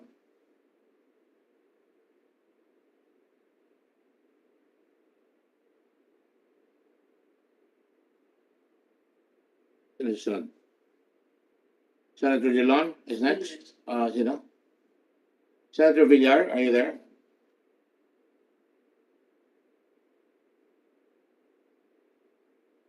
Are you calling for me, Mr. Chair? No. I was just Sorry. calling for the roll because, as you know, we have 10 minutes. The 10 minutes are counted from the talks of the senator, and the time has been consumed in a speech, and the chair has given enough leeway for. So I'm just going through the roll. Obviously, I know that Senator. The second round will now be Senator Soto. He promised that he would be back here this afternoon. I think they're in Quezon. Senator Subiri is here. Senator Dillon. Yes. We are asking for. Yes, Mr. Chair. Going through the rounds. Yes. I'm sorry, sir. Are you? Are you? It's your turn. It's your turn to ask questions. Okay. Is it my turn? Thank you very much. Before that, Mr. Senator, may I ask? We have a resource person that has asked me if he could speak because he has to leave. And Yes. with your permission, I'd like to call Mona Brea, the resource person from the public accountant, certified public accountant. Mr. Brea, go ahead. You're on mute. Yes, Mr. Chairman, magandang hapon po. Nung nakaraang hearing po, Mr. Chairman, natanong po ako kung saan nanggaling yung pera, saan napunta yung pera at paano nila nasupplyan or saan nanggaling din ang mga inventaryo. Ang ginawa ko po, Mr. Chairman, para po mapaliwanag po sa komite at sa publiko po, pinag-aralan ko po ulit yung financial statements at kung mamarapati niyo po, meron lang po akong few slides na ipe-present para po mas maging malinaw, Mr. Chairman. So, ang pinag-uusapan po natin dito ay yung pera. Saan nanggaling yung pera at kung saan napunta ang pera. So, lahat po ng kumpanya, kahit ang mga individual, tayo po ay kumikita. Tayo din po ay gumagastos. So, kung saan nanggaling ang pera, para po sa kumpanya, hindi lang sa Farmally, kahit sa ang kaninong kumpanya, ang kanila pong cash inflows ay nanggagaling sa mga benta o yung sabi nating sales or revenues. Ito din po ay nanggagaling sa kanilang mga investments, yung mga gains at other income. Tulad ni Farmally, meron siyang foreign exchange gains. At sila din po ay pwedeng maglikom or kumuha ng dagdag na investments o mangutang sa bangko at sa ibang tao para magkaroon sila ng pera, pangpuhunan o pambayad sa kanilang mga gastos. Ito pong mga cash inflows na to ay nagagamit, kaya kung saan napupunta, ito po ay nagagamit sa kanilang operasyon or operating expenses. Tulad nung na-present natin nung nakaraang hearing, lahat ng kanilang gastos. So, yun yung tinatawag nating operating expenses. At ito ay binibili din ng kanilang mga equipment, ng kanilang mga inventaryo. At kasama din po sa kanilang gastusin is kung magdedeklara sila ng dividendo o magbabayad ng kanilang utang. Kung tutuusin po, yung tanong niyo po, Mr. Chairman, madali naman po sanang masagot kung meron po tayong access sa bank account or kung may bank statement. Kasi po ako po bilang CPA na nag-aral ng kanilang audited financial statements, limitado lamang po ang aking masasagot doon sa nakita ko sa kanilang audited financial statements.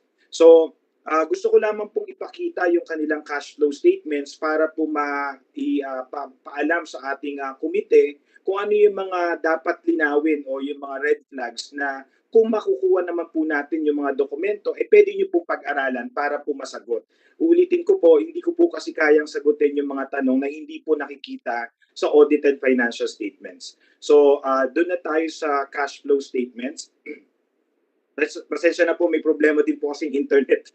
Ayan po. So, ito po yung cash flow statement sa kanilang audited financial statements. Kung mapapansin nyo po, meron po silang diniklara na unrealized foreign exchange gains na 63 million pesos. Ito po, kahit po tingnan natin yung notes to financial statement or note 14, hindi po naging malinaw kung saan po nanggaling yung 63 million na foreign exchange gains. Pero po, ang purpose po ng aking presentation ay para po ipaalam sa komite at sa publiko kung saan po pwedeng makita o malaman ang sagot sa tanong. So meron po tayong mga bank statements at cash ledger kung saan makikita po natin yung tinatawag na cash flow at kung sila ay merong foreign currency account at kung ano yung naging dahilan o paano nagkaroon ng gains or unrealized gains. Ngayon, pangalawa pong red flag or dapat tignan po sa kanilang cash flow, yung hindi po reconciled yung Excuse me, Senator, Mr. Brea, yung 63 million na sinasabi niyo, 63 million ba yan? Opo. Unrealized foreign exchange, hindi nila mapaliwanag kung saan galing. Kasi po sir, wala pong disclosure ng foreign currency account. Alright? Okay, so isang patunay na talagang from a 625,000 peso corporation ang kanilang pera, nakakapagtaka na bigla silang may 63,232,031 dollars. Correct? Hindi po, gains lang po yan. Hindi po yan yung mismong pera nila. Unrealized foreign exchange gains lang po yan, Mr. Chairman. Hindi ko po alam kung magkano po ang foreign currency account nila dahil hindi po ito nakadisclose sa kanilang audited financial statements.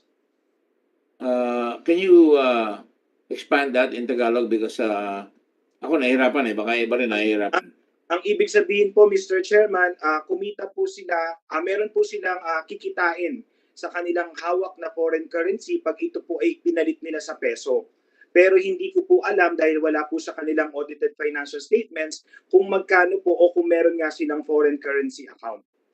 Ang ibig sabihin niyan, itong kumpanya na ito, chinek nyo yung financial statements, walang pera, hindi sinasabi kung umutang, saan napunta, saan galing ang pera niya, correct? Yes po, Mr. Chairman. Hindi sinasabi kung ito ay kumita sila ng foreign exchange, hindi natin alam kung saan laki nito yung foreign exchange. Yes, Mr. Chairman. Dollars yan, di ba? Dollars? More or less po, Mr. Chairman. Yes. So, maaaring manggaling kung saan lupalop yan. Maaaring nanggaling sa corruption, correct? Hindi ko po masasagot, Mr. Chairman. Okay, sige. Fair enough. Go ahead. Continue, please. So, tulad po na nasabi ko sa bank statement po at sa nilang cash ledger, pwede po makita o malaman yung sagot kung saan po nanggaling ito. Pangalawa po, yung kanilang liabilities. Nag-declare po sila ng 61 million na karagdagang accounts payable or trade and other payables.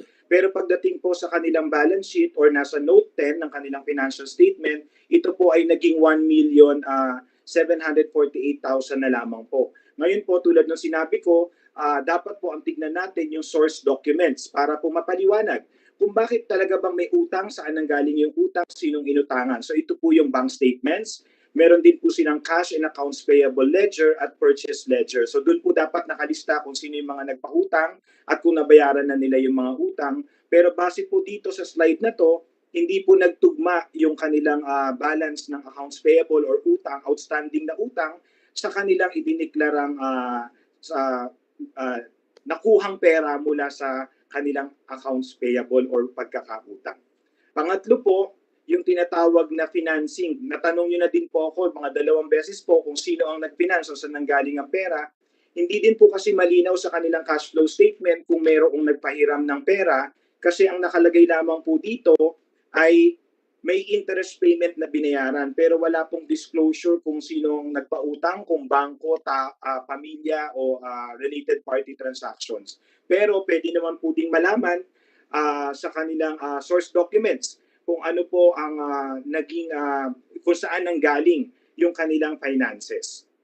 So, paulit-ulit ko pong sinasabi yung halaga ng source documents kasi po mahirap po talaga magsabi kung saan galing kung hindi po natin makikita yung dokumento. So, bank statement po ulit at loan agreements. Ulitin ko lamang po, kahit po sino ang nagpautang, dapat po may loan agreements, hindi lang bangko. Kahit po kaibigan, kahit po mga officers, dapat po merong kasunduan dahil ito din po ay subject sa buwis, sa documentary stamp tax.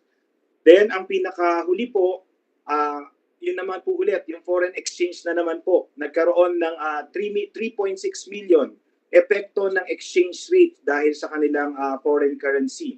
So, hindi din po naging malinaw dahil wala nga pong disclosure ng kanilang foreign currency account. Pero malalaman naman po natin ito kung titignan natin ang kanilang, kasi po malinaw po sa accounting standard na dapat po pag may foreign currency, ang isang kumpanya dapat po nakadisclose po or isinisiwalat sa kanilang notes to financial statement na sila po ay may foreign currency account. Pero pwede naman din natin malaman kung ano po talaga ang estado o kung meron talagang account kung makikita po natin yung kanilang bank statement at saka yung kanilang cash ledger. Ngayon po, dun po sa tanong... Just on before he goes to another point, just very quickly, one quick question, Mr. Chair, with the permission of the chairman. The permission of the chairman. Thank you.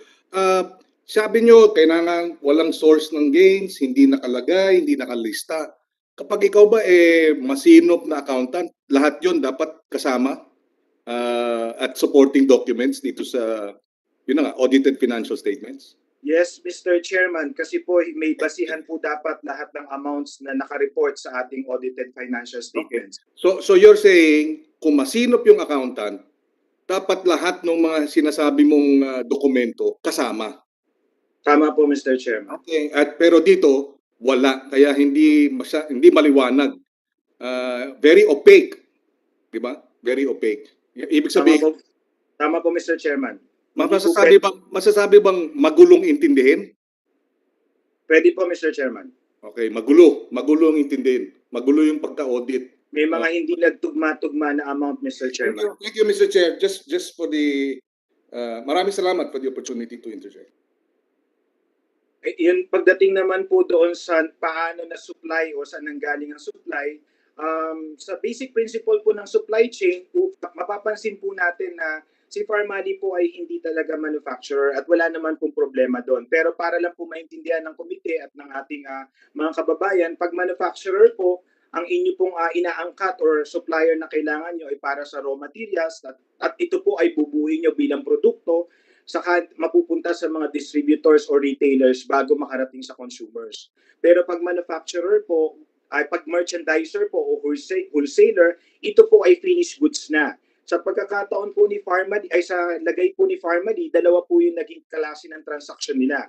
Isa po, may local supplier sila at yun po ang sinupply nila sa gobyerno. Ang pangalawa po, sila mismo po yung nag-import at yun po ang sinupply nila sa gobyerno. Mamaya po, yung huling slide po, i-enumerate ko po lahat ng source documents para lang po din maging malinaw sa ating komite at sa mga kababayan dahil hindi ko po talaga kayang sagutin yung mga tanong kung hindi ko naman din po nakita yung mga dokumento. So para po doon sa procurement process, maaaring hindi po ito yung sinusunod ng DBM pero ito po yung in logical sense na ang procurement po dapat may quotation muna para magkaroon ng purchase order, mag-deliver bago magbayad. Pag ito pong apat na ito nagkabali-baliktad, it's either po talagang hilo yung accountant o baka po talagang ayaw lang, may problema po in short, may irregularidad dahil po dapat ito po yung logical sense ng pagdating po sa mga supply chain natin. Ito naman po yung mga source documents na Mr. Chairman para po matulungan po yung komite kasi po hindi ko po talaga... Yes, Mr. Chairman. Sorry, I just want to be sure. 63 million dollars siya? Mr. Chairman, naka-convert po sa peso yon. Lahat po ng amounts sa audited financial statements, Mr. Chairman, ay in Philippine pesos. Pero sinabi mo kanina merong foreign currency source. Ang sinasabi mo. Ano yun? Yes, Mr. Chairman. Hindi naman po magkakaroon ng forex kung wala pong foreign currency, Mr. Chairman. Kaya nga, although it is declared in pesos, talaga ang kanya dollars. Yes po, Mr. Chairman. So $63 million is about 3 billion pesos. Hindi po ako sure, Mr. Chairman. Di ba? Lampas ng 3 billion pesos. 63 million pesos po yun, Mr. Chairman. So, 63 million pesos ito, hindi dollars. hindi po, Mr. Chairman. Ilang beses ko na tinatanong sa'yo, dahil nagtataka ako, kaya 63 Opo, million sorry. pesos. Pasensya po, Mr. Chairman. Lahat po ng amount sa audited financial statement, Mr. Chairman, is in Philippine pesos po, Mr. Chairman. Okay, alright. Pero meron ka sinabi sa bandang huli na $3 million. Yung ba yun, dollars na yun? Pasensya na po, Mr. Chairman. Wala pong dollars, lahat po Philippine pesos. Alright. Senator Dulon, you have a question? Yes, I have a question of Mr. Abria. Doon po sa financial statements, mayroon din pong nakalagay na 33 million, 33 million na donation. Yeah. Doon po sa pagtitingin mo sa financial statements, sinabi ba kung saan napunta ito at kung saan ang galing? Mr. Chairman, yun po yung susunod kong slide, Mr. Chairman, kasi hindi ko din, wala din pong disclosure sa kanilang audited financial statements, Mr. Chairman. Okay, walang disclosure. Mr. Chairman, pwede ko bang tanungin si Mr. Lincoln Ong kung saan kung paliwanag lang mabilis itong puntong ito, Mr. Chairman? Can I call Mr. Lincoln Ong? Please go ahead. Mr. Lincoln Ong, nakalagay po sa inyong financial statements, 33 million na donation. Kanino po niyo binigay ito? Mr. Chairman, hindi ko po kabisado yung mga accounting records namin. Hindi mo rin alam. Sino po nakakaalam nito? Ito, malaking halaga. 33 milyon. Sinabi doon sa financial statements yung dinonate nyo ito. Kanino nyo dinonate? Hindi ba pinag-uusapan sa board ito bago nyo i-donate? Or pinag-uusapan man lang doon po sa inyong mga officers kung saan i-donate ito? Mr. Chairman, hindi ko po I don't have the record. Hindi nyo pinag-usapan ito sa isang board meeting na magdo-donate kayo? I don't recall, Mr. Chairman. Sino mag-authorize ng donation kung sa inyong sistema? May we ask Chairman Huang Chuyan? Who? Mr. Huang? I'm not really sure about the records. Mr. Ong, dahil mo lang kasi nungalingan sinasabi, board member ka, active ka, ikaw nangunguha ng income, lahat, ikaw ang nag-aayos. Pagkatapos ngayon, sasabihin mo, hindi mo alam, 33 million yan, hindi ka aangal ang direktor? Hindi ko po talaga kabisado, sir. Ay, nako. Mr. Chairman, I'm sorry. Sige. You want to ask Mr. Wang, Senator John? Hindi po ba may donors tax na ilan ba 6% ngayon, ano? Yes. Noon, di ko alam kung magkano nung panahon na yon. But nagbinayaran niyo ba ng donors tax ito? Mr. Chairman, hindi ko po kabisado yung mga accounting records Ay, namin. hindi mo rin alam. Marami kang hindi alam, Mr. Ong, ano? So I'll just go back to Mr. Ong later, Mr. Chairman. We can go back to the accountant. Okay. Mr. Brea? Yes, Mr. Chairman. Dahil hindi ko din po alam ang sagot, kaya ipe-present ko po as last slide yung mga source documents para po matulungan ng committee na malaman yung tamang impormasyon po, Mr. Chairman. Dahil masyadong mabilis na ng kwento. Go ahead. Pasensya na po, Mr. Chairman. Baka mawala po yung internet. Sige. Number one po, pagdating po sa kanilang sales or sales of goods in general, ang third party po dyan ay customer. Sa lagay po ng formally, gobyerno. Lahat po ng impormasyon na may kinalaman sa kanilang sales ay makikita po sa subsidiary ledgers, delivery receipts, sales invoice, official receipts, summary list of sales at sa BIR Form 2307 or 2306. So lahat po yan magpapakita ng impormasyon na may kinalaman sa lahat ng benta o nabenta ng Pharmally sa kanilang mga customers kasama po ang gobyerno. Ito po ay bahagi ng sinabi ko last hearing na accounting records. Pangalawa po, pagdating po dun sa purchases, paulit-ulit pong naitanong paano nila na-supply, saan nanggaling yung supply, sinong supplier. Hindi ko din po masasagot kasi wala naman po yan sa notes to financial statements. Pero po, kung sila po ay merong local suppliers tulad ng nabanggit sa previous hearing na naging importer, ito po ay makikita sa kanilang subsidiary ledger kung saan ang purchases at ang mga cash payments ay nakalagay sa delivery receipts at sa sales invoice or official receipts na in-issue ng supplier. Ibig sabihin po, kahit sino pa po yung supplier, malalaman po dahil nag-issue po sila dapat ng sales invoice at official receipts. At ito din po ay sinasubmit sa BIR dahil may summary list of purchases po. Sa pagkakataon naman po na nag-import na sila bilang naging importer o nagkaroon ng importer's license, yan po ay makikita po natin dun sa dokumento na nagsasabi talagang may importer's license at summary list of importations at letter of credit. So yung letter of credit po, yun po ang sasagot kung paano na bayaran dahil po sa regular transaction ng pag-i-import ng ating mga goods papunta sa Pilipinas, gumagamit po yung mga importer ng letter of credit para pong credit card po yan. Ibig sabihin, kailangan may pera ka sa bangko para pautangin ka ng bangko. Hindi ka pwedeng makautang nang wala kang pera sa bangko. So yan po yung may kinalaman, Mr. Chairman, sa mga source or supplies nila na ibenta sa gobyerno at sa iba pa nilang kliyente. Pangatlo po, yung sa kanilang list.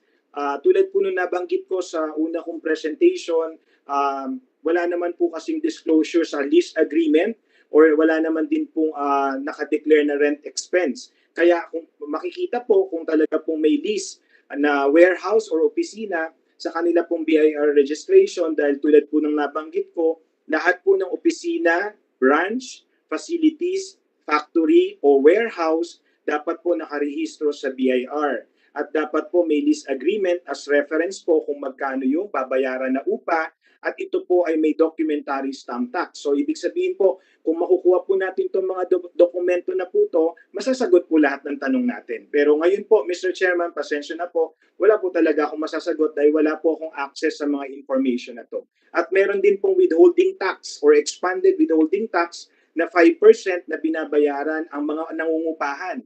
Ito po yung binabawas nila sa binabayad nila sa mga landlord or lessor nila. So wala din po kami nakita sa kanilang audited financial statements.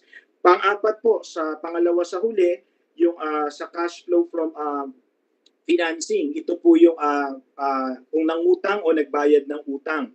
Lilinawin ko lamang po, Mr. Chairman, hindi po masamang mangutang maliban sa kaibigan, sa kapamilya, or sa mga officers ng kumpanya.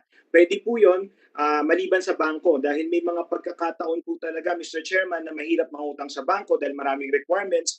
Pero kahit po kanino tayo ng utang, dapat po may loan agreement, may documentary stamp tax na babayaran at ito po ay nasa subsidiary ledger para ma-monitor magkano yung tinanggap na utang or proceeds from loans, magkano yung inutang at kung paano binabayaran yung utang. Sa records po na nakita po natin sa Pharmally, hindi naging malinaw po kung sino pong nagpautang or kung nakautang po sila kasi ang nakalagay lang po sa kanilang cash flow statement, interest payments po. Wala na pong iba. At panghuli po, yung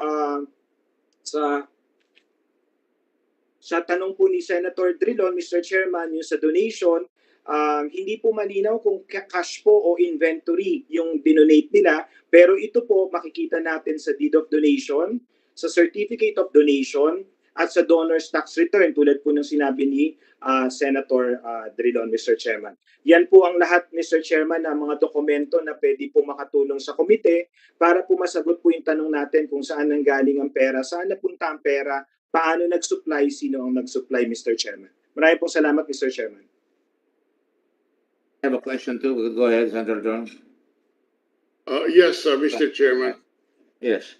May I move that all these documents mentioned by our resource persons be subpoenaed uh, from the company and from the accountant, a certain Miss Sibyal, because we have not seen these documents. These are the source documents, which are very important documents, where we will see and prove all the facts that we are trying to prove here. So may I move that all these documents that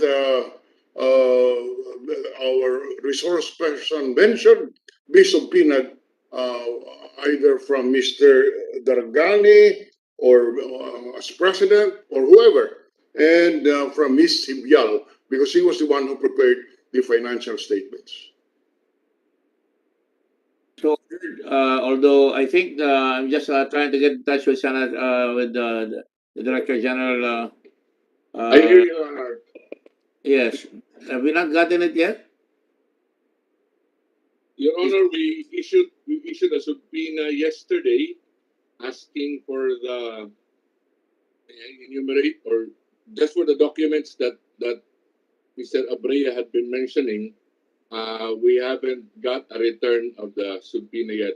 The documents we are asking for are books of accounts, subsidiary ledgers from all suppliers, local and foreign, and all creditors, bank statements, alpha list of sales, purchases, and importations, loan agreements with bank, Michael Young, and other individuals, lease agreement for warehouse, books of accounts and other accounting records, supporting documents for all deductions and expenses claimed to include the following: official receipts and purchase invoices, check vouchers, reimbursements receipts, debit memos, import entry documents, passbook, bank statements, return checks, bank cleared checks, checkbook, financial statements, income tax returns, and tax and VAT returns, Your Honor. Well, and there has been no response. I asked this of you last week. Meron wala pang response. This was issued. This was finally signed, Your Honor. This was served. This was served for Ms. Mago, received by Jerwin Cabrera at 8:46 a.m. this morning, and for Mr. Lincoln Ong was also received this morning, Mr. Chair. All right. Okay. Make sure that they comply. Just one question to Yes, Your Honor.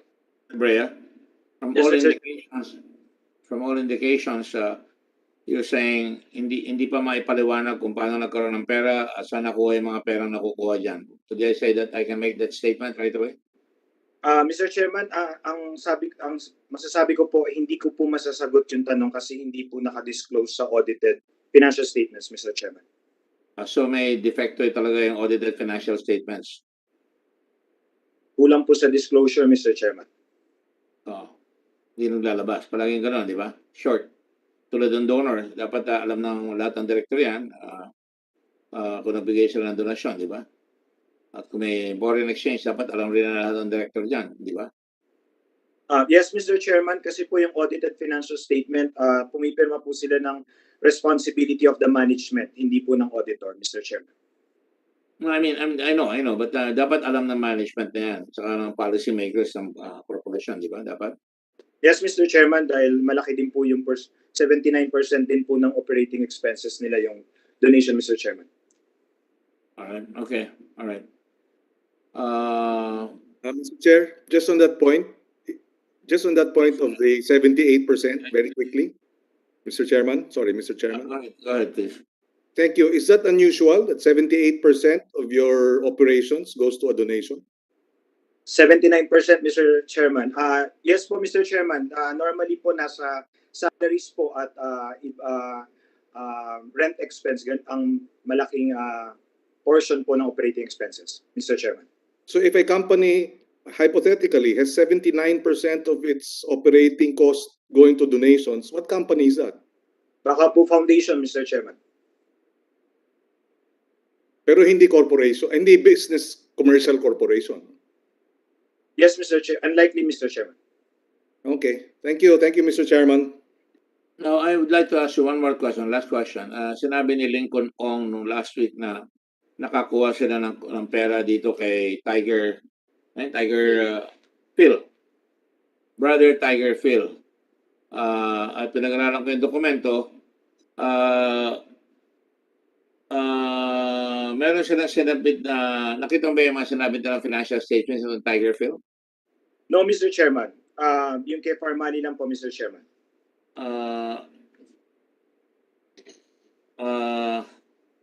Just a moment, ha?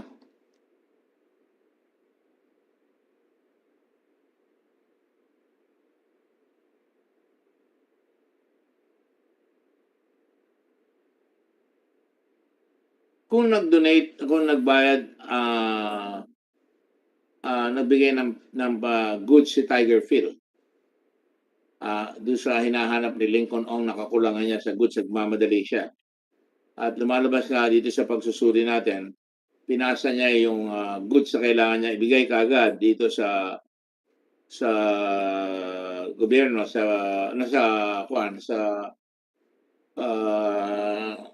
yung mga goods pinasa kay Parmali ng 28. Lalabas ba yun sa libro ng Tiger Phil? Yes, Mr. Chairman. Dapat po nasa inventory po nila, Mr. Chairman. Napag-aralan kami kagabi. Late na kasi at night eh. Yung cost of inventory nila, andito ka tayo. Wala bang ba dyan? Well, we'll do it at the next hearing then. Kasi we just got these documents ourselves, and this is just keeps growing and growing on its own.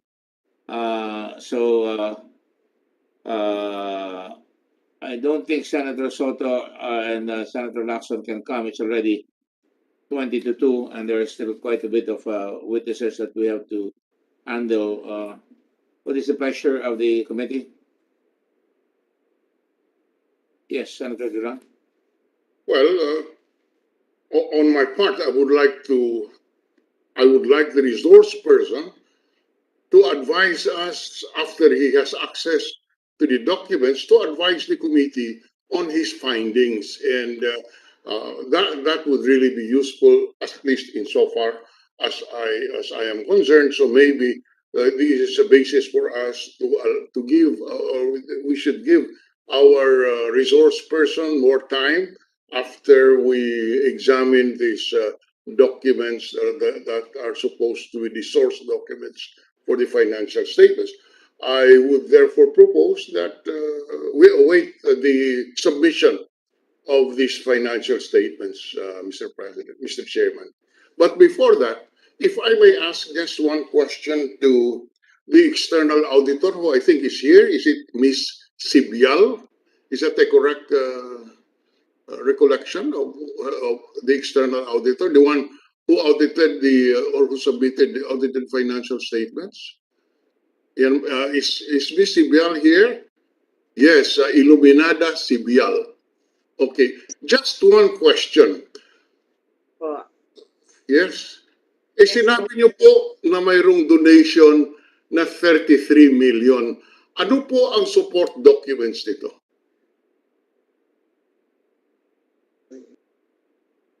Delivery receipt po. Ha? Deed of donation and delivery receipt. Ano? Liwanag, hindi kita maintindihan. Deed of donation po. Deed of donation ang nakita nyo. Opo. Saka po delivery receipt. Ha? Delivery receipt po. Ano raw? Delivery receipt. Delivery receipt. Delivery receipt. Dalawa. Deed of donation and delivery receipt. All right. Sino po ang binigyan ng donation? Ay, meron po silang summary. Paano po? Paano? Sino Meron po summary. Sino po ang tumanggap ng donation? Marami po kasi, Mr. Chairman. Maraming ano? Donation. Marami po silang binigyan ng donations. Marami silang binigyan ng donation. Pwede niyo po bang sabihin kung ito'y privado or gobyerno? Ano ito, cash or goods? Goods po, goods. Good. Okay. Saan po dinonate ito? Some government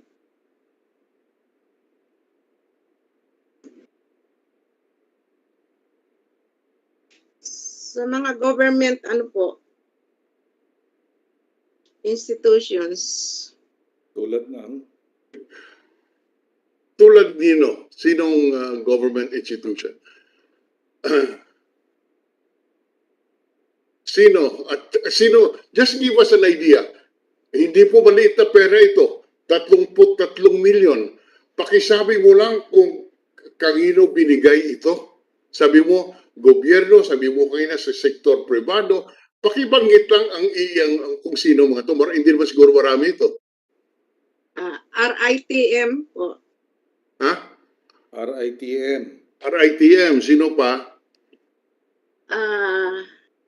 Taguig City Hall po. Taguig City Hall. Okay. Sino pa? BRP Medical Center. BRP Medical Center. Okay. San Juan City Hall po. San Juan City Hall. Quezon City Hall.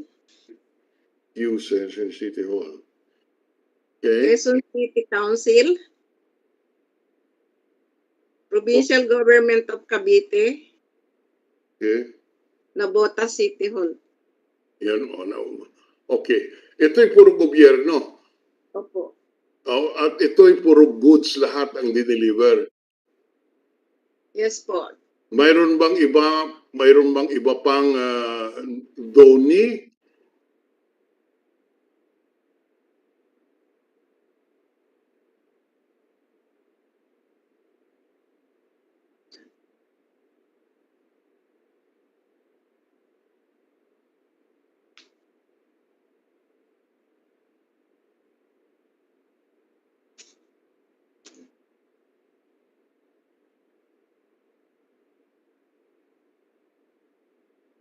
Meron pa po yata po sila, pero hindi po nila naisabit sa akin ng mga papel. Mayroon pang iba hindi lang naibigay sa mga papeles. Paano? Naniwala ba kayo na 33 million hindi po nakita ang lahat na papeles, yung mga deed of donation? Sige po, Ha? i-check po. Tapos pagka po nakuha ko na po lahat, saka ko po ibibigay sa inyo. Sa ngayon po, wala pa sa inyo. Listahan lang po yung binigay po nila, tsaka yung Listahan lang ang binigay listahan lang po ang binigay sa inyo. Ganun po ba? Listahan lang. Miss Bial? Listahan lang po ang binigay sa inyo. Yes po. Sino nagbigay sa inyo? Ang Parmali po. Sino Parmali? Korporasyon yan eh. Sino sa Parmali ang nagbigay sa inyo? Yung sa accounting po ng Parmali. Opo, tao po, pangalan ang hinihingi ko. Aya po ang nakalagay nila. Aya, care of Parmali. Ano? Aya po, Aya. Aya. Aya ano, may apelyido. Siguro yan, Aya.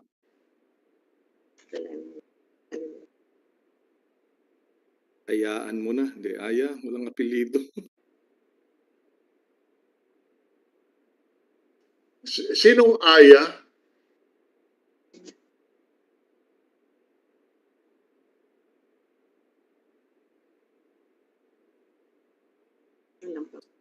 Aya lang.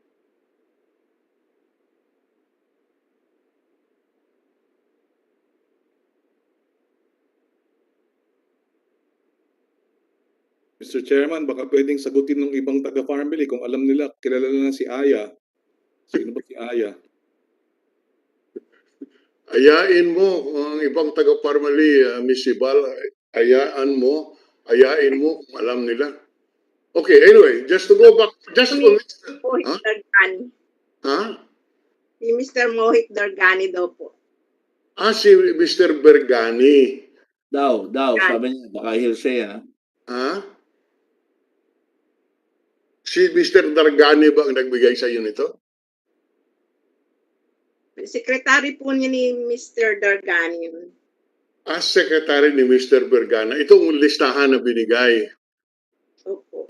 Wala kang nakitang deed of donation.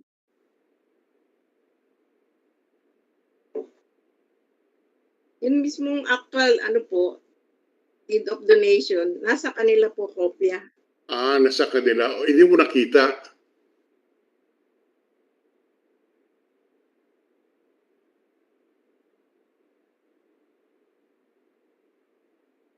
Hindi po. Miss Sibyal? Hindi daw, hindi. Sumagot siya, hindi po. Listahan lang ang binigay sa iyo. Opo. Paano mo alam kung totoo ito o hindi? We have the comment from a resource person on this. Chairman, dapat po nakita lahat ng dokumento bago po dineclare sa audited financial statements. So that's a violation. Yes, Mr. Chairman. Violation. An accountant is in violation of her oath because she's supposed to hold and verify documents given to her. Is that correct? Yes, Mr. Chairman. So kailangan bine-verify. Ma'am, Yes. sabihin niyo na. Papahamak pa kayo dyan. Okay. Miss Sibyal, magkano po ba ang nasa listahan nito? Magkano daw ang cost nito ng donation? 33 million po. 30, eksakto. Yun, sa deed of donation, may listahan, 33 million din ang nakalagay. Pero hindi mo nakita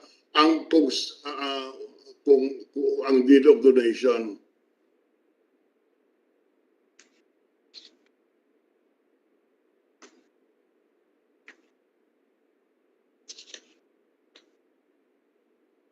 Wala kang nakita ang gano'n.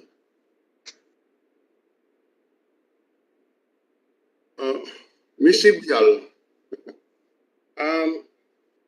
mayroon ko ba nakitang delivery receipt para sa mga donation na ito?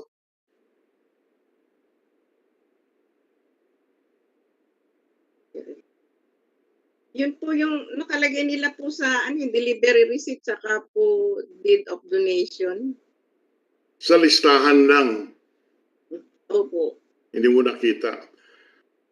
Well, anyway, Mr. Chairman, in order that we can have a better appreciation of all of these things, because apparently this resource person, Ms. Sibyal, could not answer everything, may I request that we suspend the sessions, we allow the company to submit to the Blue Ribbon all those documents mentioned, allow a resource person, Mr. Abrea, to go over this quickly and advise the committee in the next hearing how his comments on this issue. Mr. Chairman, Yes. Mr. Chairman, madami po yan, Mr. Chairman. Marami ba? Yes, Mr. Chairman. Sobrang pagmamahal po sa bayan, Mr. Chairman. Madami po yan. Tingnan lang natin kung ano pong makaya nila, Mr. Chairman. Naintindihan ko po na medyo mahirap, but we have to have a resource person. Well, I leave it also to the chair whether or not he will engage additional staff to assist Mr. Abrea insofar as this is concerned. I leave that to the chair. Mr. Chairman, if I may comment, sorry for that, for being selfish, but I can guide the staff of the committee who would like to go over it since ako din naman po ang nag-present ng source documents. Yes. Pero sana po, Mr. Chairman, huwag niyo po sa akin ipagawa lahat, Mr. Chairman. Okay, so yes. Time to the committee that we get or hire at Senate expense an accountant that forensic accountant, do you think? Mr. Chairman, kahit ano pong account, sino pong accountant, wag lang po ako, Mr. Chairman. Para po talagang they will go over the files, Mr. Chairman. All right. You will remain our advisor, though, because, well, what is the pleasure of everybody? Shall we hire a forensic accountant? Go ahead, Senator Pangilinan.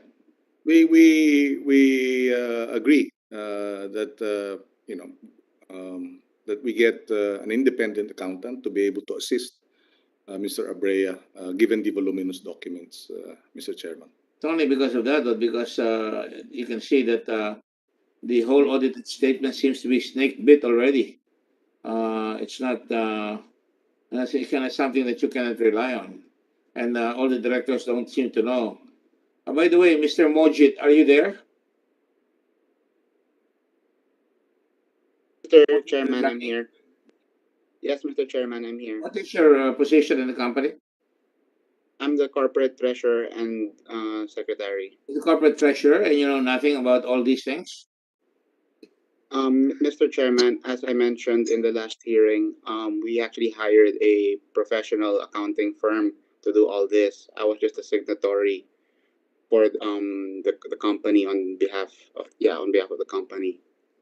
But all the accounting records and all was prepared by a proper You have an accountant and what's your name? Sibiel? CBL. I believe Ms. Illuminada is just working for the firm that we are outsourcing. I have never met her or communicated with her. What? It's only during the Senate hearing that I've heard of her actually. I hope you don't mind. I have to ask this question. You left on the day of the first hearing and you're staying in LA. Are you hiding from someone? Some people No, think you're scared. no, Mr. Chairman, I'm not hiding from anyone, and Why I will did be you back come back? soon. I will come back soon, Mr. Chairman. I mean, you left on the day of the hearing. Yes, that's not by purpose, Mr. Chairman. Well, what is your purpose then? I left for the States. The actual purpose of my travel was to be with my family. I was going to take them here. My sister is supposed to get married. Her boyfriend is from the States. I was supposed to do the planning here for her. Which sister? And Twinkle. Which sister? Twinkle. Twinkle. And Twinkle is still here. I hear she's planning to leave. That's what I heard too. We all had a ticket prior to my departure. I just postponed their ticket by a week because I wanted to make all the arrangements for my mom and my sister. Well, I'm sorry to have to ask this. Your father is separated from your mother, right? Yes, Your Honor. Mother lives in Palm Village, right? My mom, no. My mom lives with me. Where? If it's possible that I can just send the message to the sergeant or to the staff rather than disclosing it here. Is the address in your GIS accurate? I'm not gonna mention. During the time of incorporation, it was accurate. Now we have changed and we do intend to update it. Is that your only car that you bought? Yes, Your Honor. You sure? And that is I have a Fortuner also. Unfortunately, you used to have a Fortuner. That's what I was told. No, I have the Fortuner still until now. Actually, what I'm selling is my Turbo. So you used to have one, right? And now you have a Ferrari? No, Your Honor. I don't have a Ferrari. What do you have? I only have a Porsche Turbo S that's up for sale. You only have a Porsche. Okay. All right. Thank you. Senator Pangilinan? Mr. Chair, I heard earlier you are seeking guidance as to whether we will suspend, because I do have a few questions, unless Senator Jordano said that they were seeking a suspension because of the fact that we have to get all these documents as well. yes, but I have on another matter. All of these documents that we have not gotten, all right? Yes, but on another matter, there are some questions that we'd like to raise, if we are allowed. I mean, during the process, because I know there is a You There know, is these hearings have taken a lot about my staff, the Blue Ribbon and my staff, and we're all exhausted. You know, we spend late nights. I don't think the people, and I realize that na hindi naman kami nag-i-enjoy dito eh. Kinakalkal namin lahat yung mga dokumento, nag-discussion kami, karamihan na, nalilipasan ng gutom, at, and you know, we're all exhausted, quite frankly, right now. I would welcome a respite, but anyway, if you have any questions, it's very few questions, Mr. Chair. go ahead. With, if I may be allowed, this is for Mr. Tankentik and Mr. Mendoza, if they're still around. Mr. Mendoza? Yes, Your Honor. Yes, Mr. Mendoza, Mr. Tankentik, this is ito'y tungkol dun sa mga pinirmahan ninyong inspection reports sa mga RT-PCR kits. Are you familiar with this? You recall signing inspection reports involving about, well, at least in your case, siguro mga hindi na ikaw, no, si Ilagan. Pero yung sa kaso mo, it would be, sa pinirmahan mo would be the 688 million, 51 million, tapos ikaw rin ang pumirma sa 688 million, 12 million, and another one, 688 million, 40 million na mga testing kit. Hindi na ikaw yon, si Uwaya na yon. Do you remember signing the kits that the inspection reports that I mentioned? As I can recall, Your Honor, the early stage po nung ating pandemic, ako pa po yung nakapirma. Yes. So ang total niyan, well actually ang kabuuan, Mr. Chairman, for the record, based on the record submitted, about 5 billion pesos worth of testing kits were purchased from April to around April and May, delivered until around September. 5 billion. Ang tanong ko ay, si Mr. Tankentik is still here? Present, Your Honor. Yes. Under Pangilinan, that's 3 months, April to May, right? April, And that total about 5 billion, right? yung purchases, yes, April and May. Deliveries were later on. Yeah. So the POs were April 23, April 23, April 23, yun, so far. So si Mr. Tankentik also signed 3 of the inspection reports. Ang tanong ko dito is, lumalabas kasi dun sa specs ng DBMPS ay ang requirement ay dapat, and this is the document, ang shelf life upon delivery, the following shall be complied with, no? Shelf life for the BGI real-time RT-PCR is 24 to 36 months from the date of delivery, no? Must be fresh commercial stock with a total shelf life of 24 to 36 months.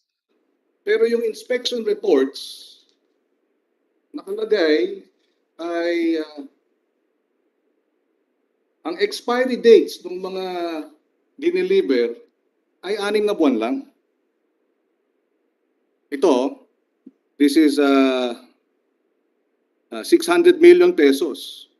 Manufacturing date, dito sa nakapulang nakabox, 2020-04-05. Expiry, 2020-10-5.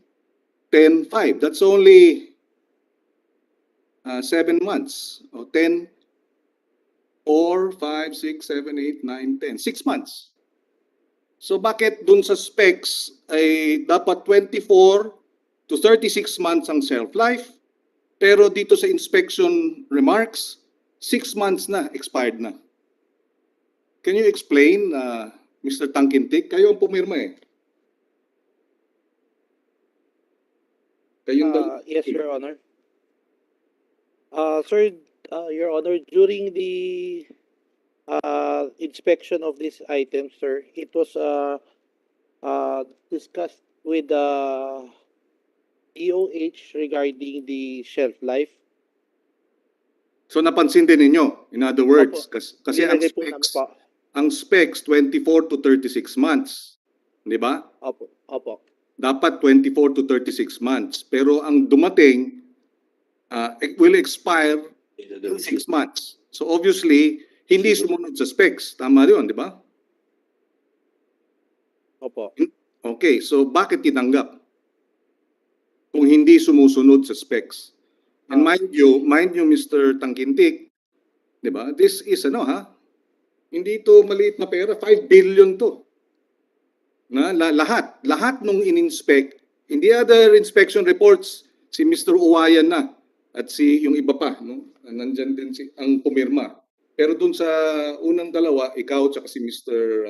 Mendoza. Bakit yung pinirmahan kahit na hindi tama yung specs? Di ba dapat complied with dahil tama yung specs? Yes, Your Honor. Your Honor, I just have to check my documents, but during that time,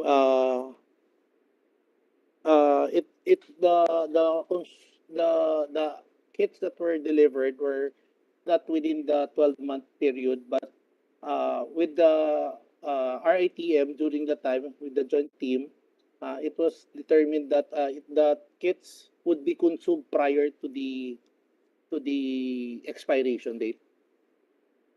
So in other words, kahit hindi sumunod sa specs, dineliver, hindi ninyo ni-reject. Tinanggap pa rin. Kasi merong warranty yan eh. May warranty na hindi dapat babayaran, Apo. hindi dapat tatanggapin kung hindi sumusunod sa specs. Hindi ba? Importante ito kasi ang alam ko, pagka maaga ng expiry date, dapat mas mura. Pag mahaba pa yung, sa mga produkto, pagka malapit na yung expiry, dapat ang bentahan niya mas mababa. So ang tanong dito, ito ba una, overpriced na. Pangalawa, hindi pa tama yung specs in violation of what the DOH provided as the specifications. Di ba DOH ang nag-provide ng specs? Shall we go after? Tama ba? Mervin? Yes, Your Honor. Pero, sino nagsabing dapat tanggapin? DOH? During the time, sir, that we inspected the items, sir, yun nga po, linagay po namin yung expiration dates. Because during the time po, mataas po yung requirement for the kits. So prior to mag-expire po yung kits po, ma-consume na po. Oo nga.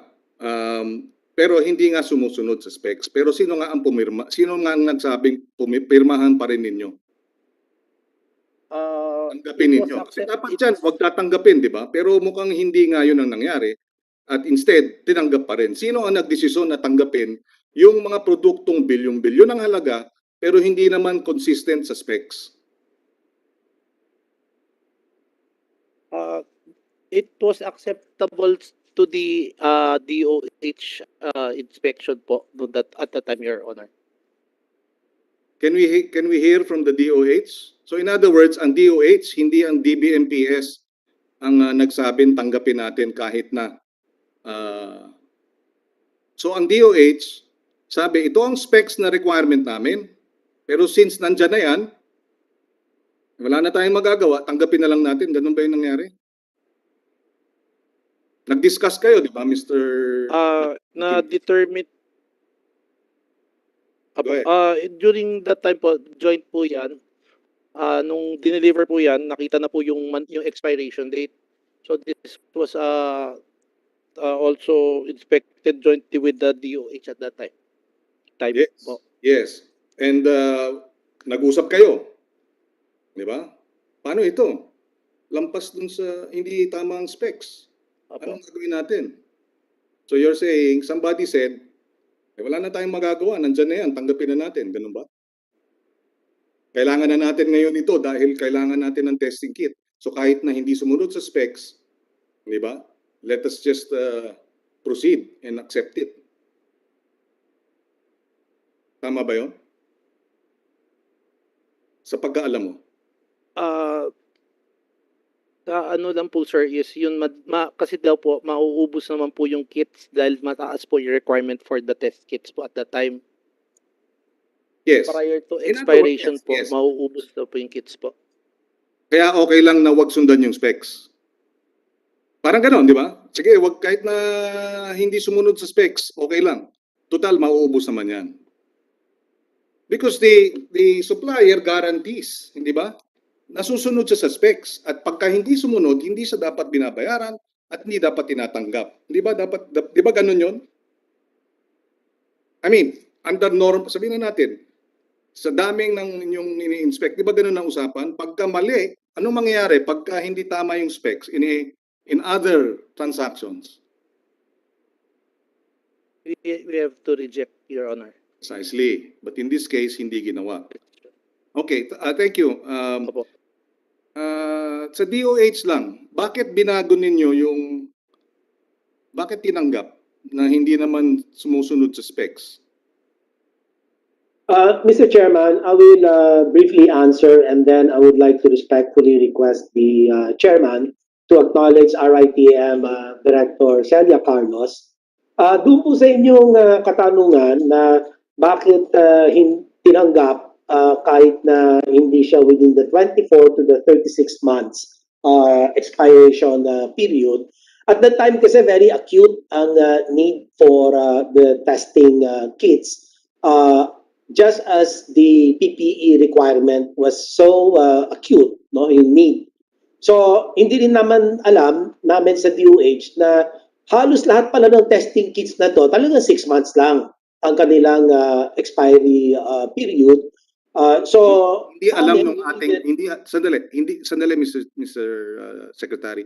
Hindi alam ng inyong technical experts na ang ano pala na ang testing kits ay 6 months lang kaya hindi nila nailagay doon sa specs? Ganun ba 'yon? Yung ho kasing standard, kaya una nilagay yan yung 24 to 36 months, yun yung obtaining during the normal circumstances. So ito naman kasi dahil nga yung acute need, global, very limited na supply, it would have been irresponsible kung hindi namin tatanggapin kahit na 6 months kasi alam namin na technically mauubos din po ito. And so it's much better to get this, use them to detect who among the people are infected so that they can Okay. Just another quick question. Hindi ba pagka malapit na mag-expire dapat mas mura?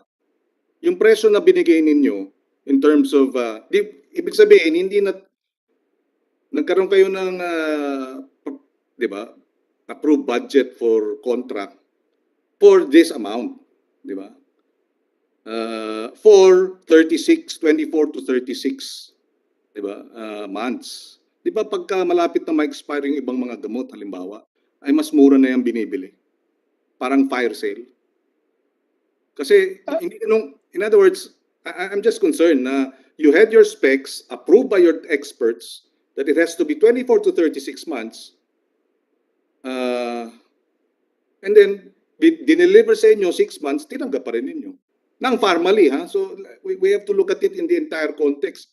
I don't know if they purchased this or they already had it and that was what was available or they decided ito na lang 6 months ang ibigay natin. Kahit na yun yung requirement, hindi ko alam. Pero anyway, thank you for the clarification na tinanggap din ninyo kahit na hindi sa consistent with the terms of reference, di ba? As hinihingi ninyo bilang technical. At least that's been established. And Mr. Chairman, mind you, this is a total of around 5 billion pesos worth of testing kits, all to expire within anywhere between mostly 6 months, merong 10 months, but all in violation of the specs or not consistent with the specs of 24 to 36 months as provided for in the purchase order and the approved budget for contract and the technical specifications. So just one more Another question kay Mr. Mendoza. So pinirmahan nyo lahat yun, no? So ang DOH ang nagsabi sa inyo, pirmahan na ninyo. Yes, Your Honor. Yeah, okay, okay.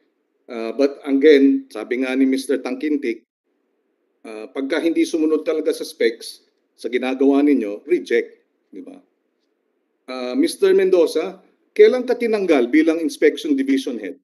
Or kailan ka January 31 po, 2021, Your Honor. Hindi. January 21, na bilang Inspection Division, OIC. Di ba yung bilang contractual employee? That was my last day po, Your Honor. No, but you were, bakit iba pumipirma sa inspection reports ninyo kung ikaw pa rin head ng inspection division? Your Honor, you will note na aside from me, na-relieve po ako, no? That was, I think, July of 2020. Opo, and then... Di na ikaw ang pumipirma. Hindi ka na inspection division OIC. Bakit? Bakit? Ano nangyari? I do not know, Your Honor, no? But yun na nga po, former ano po, no, si Attorney Wayan po ang nag-relieve sa akin. I was replaced by him. And for several months, ako naging OIC chief ng inspection. Okay po. So And then you were not informed as to why you were removed as inspection division head? Kasi yun ang designation mo, di ba? Chief. Yes, Your You Honor. are the Yes, chief of inspection division. Pero tinanggal ka in July of 2020. Yes, Your Honor, that's true. Opo. Yun na nga po, I was relieved on July, and then naibalik po ako on the December po. December 2020. Binalik ka? Yes, Your Honor. Tinanggal ka? Sandali. Tinanggal ka bilang division chief mula July hanggang December? November po actually. Oh, November. Tapos after November, binalik ka? December, balik na po ako, Your Honor. So from July, August, September, October, wala ka. Iba ang pumipirma ng inspection reports. Until November po, Your Honor. Usual ba yun? Unusual po. You will know. Has that ever happened to you before? As inspection chief, has that ever happened to you before? No, Your Honor, hindi pa po. So why were you relieved for 6 months? I did not know, Your Honor, what it happened. I just received the office order that there is this new inspection chief and I have to step down po. Meron din akong napansin na meron kang pinirmahan, I think March, na inspection division as inspection division at pati si Mervin Tangkintik at nakalagay doon upon instructions of management, inspected upon instructions of management. Tama po ba yun? I can recall that note, Your Honor, but in with regards sa item, anong item po yun, Your Honor? Yun yung dalawang walang delivery. Nakalagay doon. Are you referring, Your Honor, dun sa sinasabi ko the last time, yung advance payment? Well, no, not advance payment. Basta pumirma kayo ng inspection report na hindi nyo in-inspect yung items. Tapos nakapirma doon sa baba, di ba? Inspected upon instructions of management. Because I'm asking that because wala namang ibang inspection report na may ganun. Yun lang unang dalawa nung March. So, Opo, Your Honor.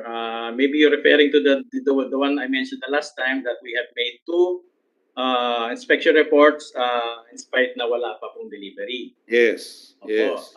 Ito po yung at that time kasagsagan po ng pandemic natin.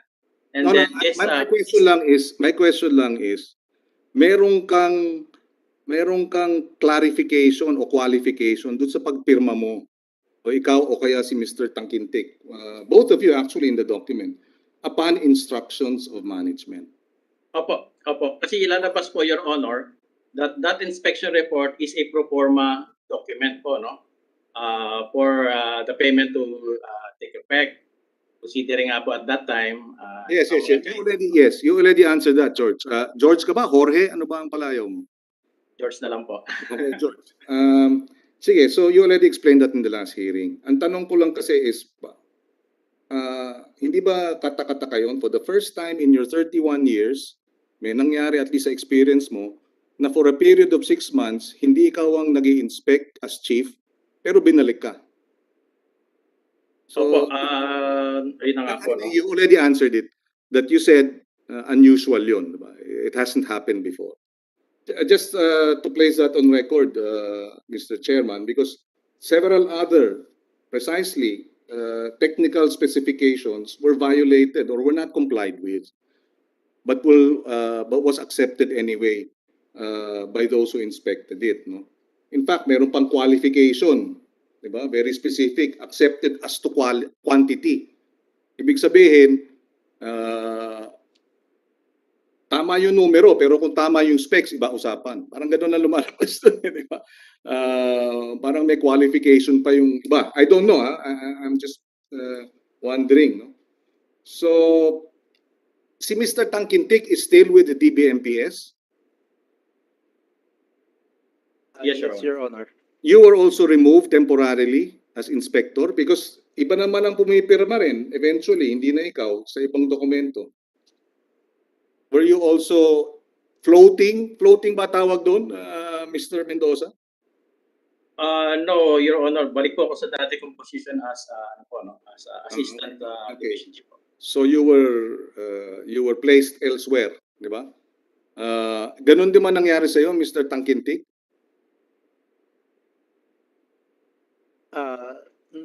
No, Your Honor, nasa inspection pa rin po ako. Okay, so ikaw hindi, pero si Mr. Mendoza, oo. Okay. I have no other questions at this time, Mr. Chairman. I just wanted to establish that. Mr. Chairman, can I just raise a point of clarification, Mr. Chairman, with your permission? Mr. Chairman. If the chair is willing, I have no problems, Mr. Secretary. Mr. Chairman, can I request? Go ahead. Okay. Perhaps, yeah. Yung I am told, my information now is that yung mga ino-order po ng RITM in the under the normal circumstances, walang pandemic, no. Talaga daw yung mga test kits ang kanilang expiry date mga 24 to 36 months, as correctly pointed out by Senator Pangilinan. But yung pong kasing COVID was a novel coronavirus. So everything that had to do with the testing, the specifications, the technical specifications, no, evolving din siya. So walang na-establish at that time na talagang mahaba dapat yung kanila pong expiry period. And so I am told now that most of the testing kits, if not all, yun ang sinasabi nila na talagang 6 months lang. And we needed to make those adjustments as I have earlier indicated. Novel coronavirus siya at that time. Nobody really would know. It was an evolving fact at that time. So yung mga test kits, ganoon din ang nangyari. Yung expiry date ay finally nagkaroon ng adjustment. My understanding, of course. But if you would like to listen to the technical people, Director Celia Carlos would be in the best position and authoritatively explain what I just quickly mentioned. Mr. Chairman, may I request that you... Yes. Before that, just a quick another question because I pretty much understand, no, that nagmamadali, di ba? Hindi natin alam, etc. Kaya yung ating specs, sinantabi natin yung 24 to 36 months, kahit na hindi sumunod sila, kunin na lang natin. Kung nagkamali kayo, di nagkamali kayo. Hindi nyo naintindihan. Marahil kayo ang mga expert, pati expert hindi naintindihan na ganito pala ang sitwasyon dahil nga walang nag-expect. Okay, we'll take it as that, Mr. Chair. But the documents, and given the whole story, all the other extraneous events and all the other facts surrounding Farmally, talagang gives you, a moment of pause to, gives you reason to pause and say, ano ba talagang ginagawa nila dito, no? Anyway, so I have no other questions except for one, Mr. Chairman. kay Secretary Duque, pag sinabi pa ba niyong DOH memorandum on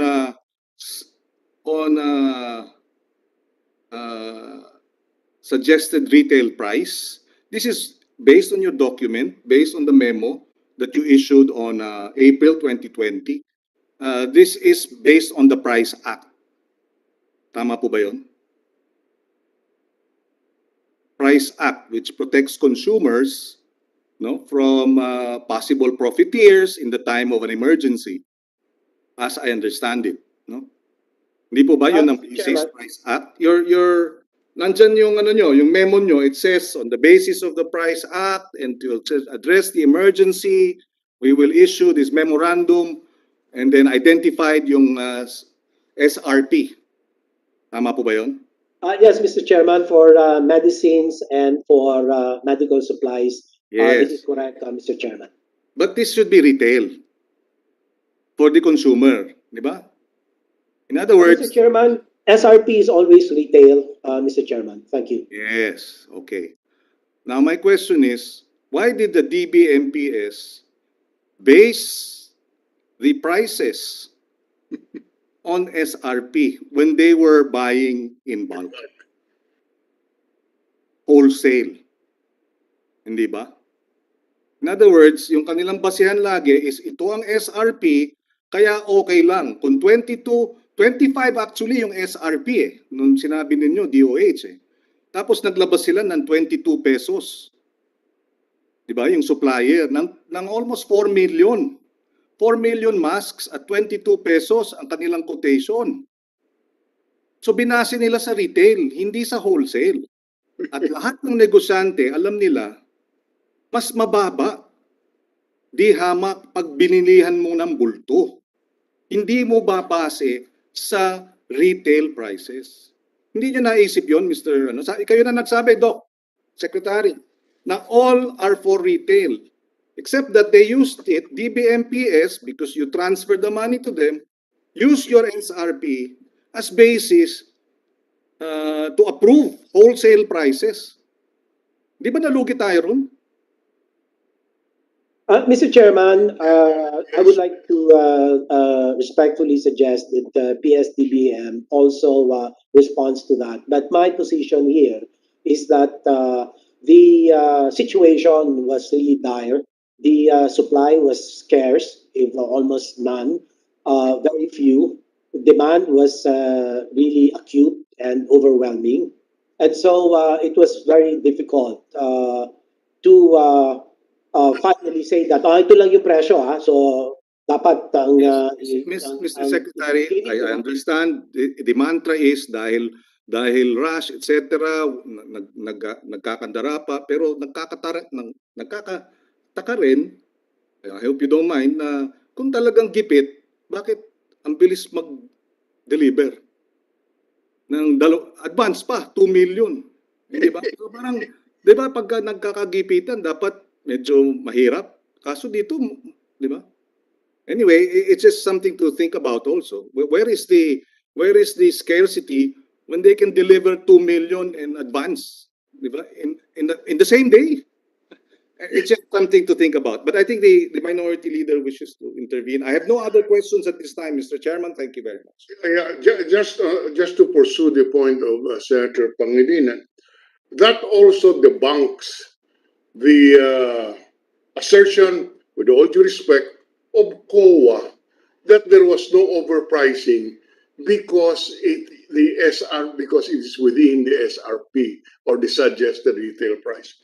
As Senator Pangilinan said and assessed, take note that is SRP, suggested retail price. But the bulk, that is why it should not that should not be a basis for saying that there was no overprice simply because what was bought in bulk. And in fact, 1 week, the records will show that 1 week after market, 1 week after purchases were made, if I recall correctly, at 27 pesos per piece, suddenly there was available 13 pesos per piece. That's on record. So all these things are something that is really out of the normal. And as correctly pointed out by Senator Pangilinan, ang palagi pong inuulit-ulit, we were in emergency, naghahanap kami ng bulk. Ngunit dito po, nakikita natin, mayroon kaagad si Tiger Marketing. In 24 hours, mayroon po kaagad supply. So what tightness of supply are we talking about? So this again indicates that something something which is not usual in the ordinary course happened, including testimony here that they inspected the merchandise even before it arrived. Hindi po na nakikita, in-inspect na, nagpirma na ng inspection report. So anyway, our chairman, I think, took a break. Maybe we can suspend the hearings this afternoon. Once the chairman is back, we can get a final say from him. In the meantime, can we suspend for a few minutes and request that the chairman comes back in order to finally decide on the suspension? There he is. Okay, Mr. Chairman, while you were taking a rest, we were awaiting your decision as chairman of the committee, whether we can now suspend and come back in the next date that you were set. Thank you, sir. Thank you, sir. Thank you, Senator Dillon. I guess I really wanted to ask more questions, but we're really at the point of exhaustion right now. I could do a little rest. And the chair would like to propose that we meet again on Tuesday or Wednesday, whichever is the pleasure of the group. May I suggest either Tuesday, because Wednesday we have our CA, and I think it's the second to the last session of the CA. Yes. We request Tuesday instead. Tuesday it is at 10 o'clock or 10:30? Yeah, Tuesday. Tuesday it is then. We start at 10:30 then. Yeah. Thank you all very much for our guests. And we will suspend the session until that time. And maraming salamat sa inyong lahat. Mabuhay po ang Pilipinas. Thank you. The session is recessed until Tuesday of September this moment. 21? That's martial law day. All right. Tuesday then it is. Thank you very much. Mabuhay po ang Pilipinas. Thank you. Thank you, Mr. Chairman. In behalf of the department, thank you, sir. Thank you, everyone. Secretary Duque. Thank you. Thank you all. Thank you very much. Chair.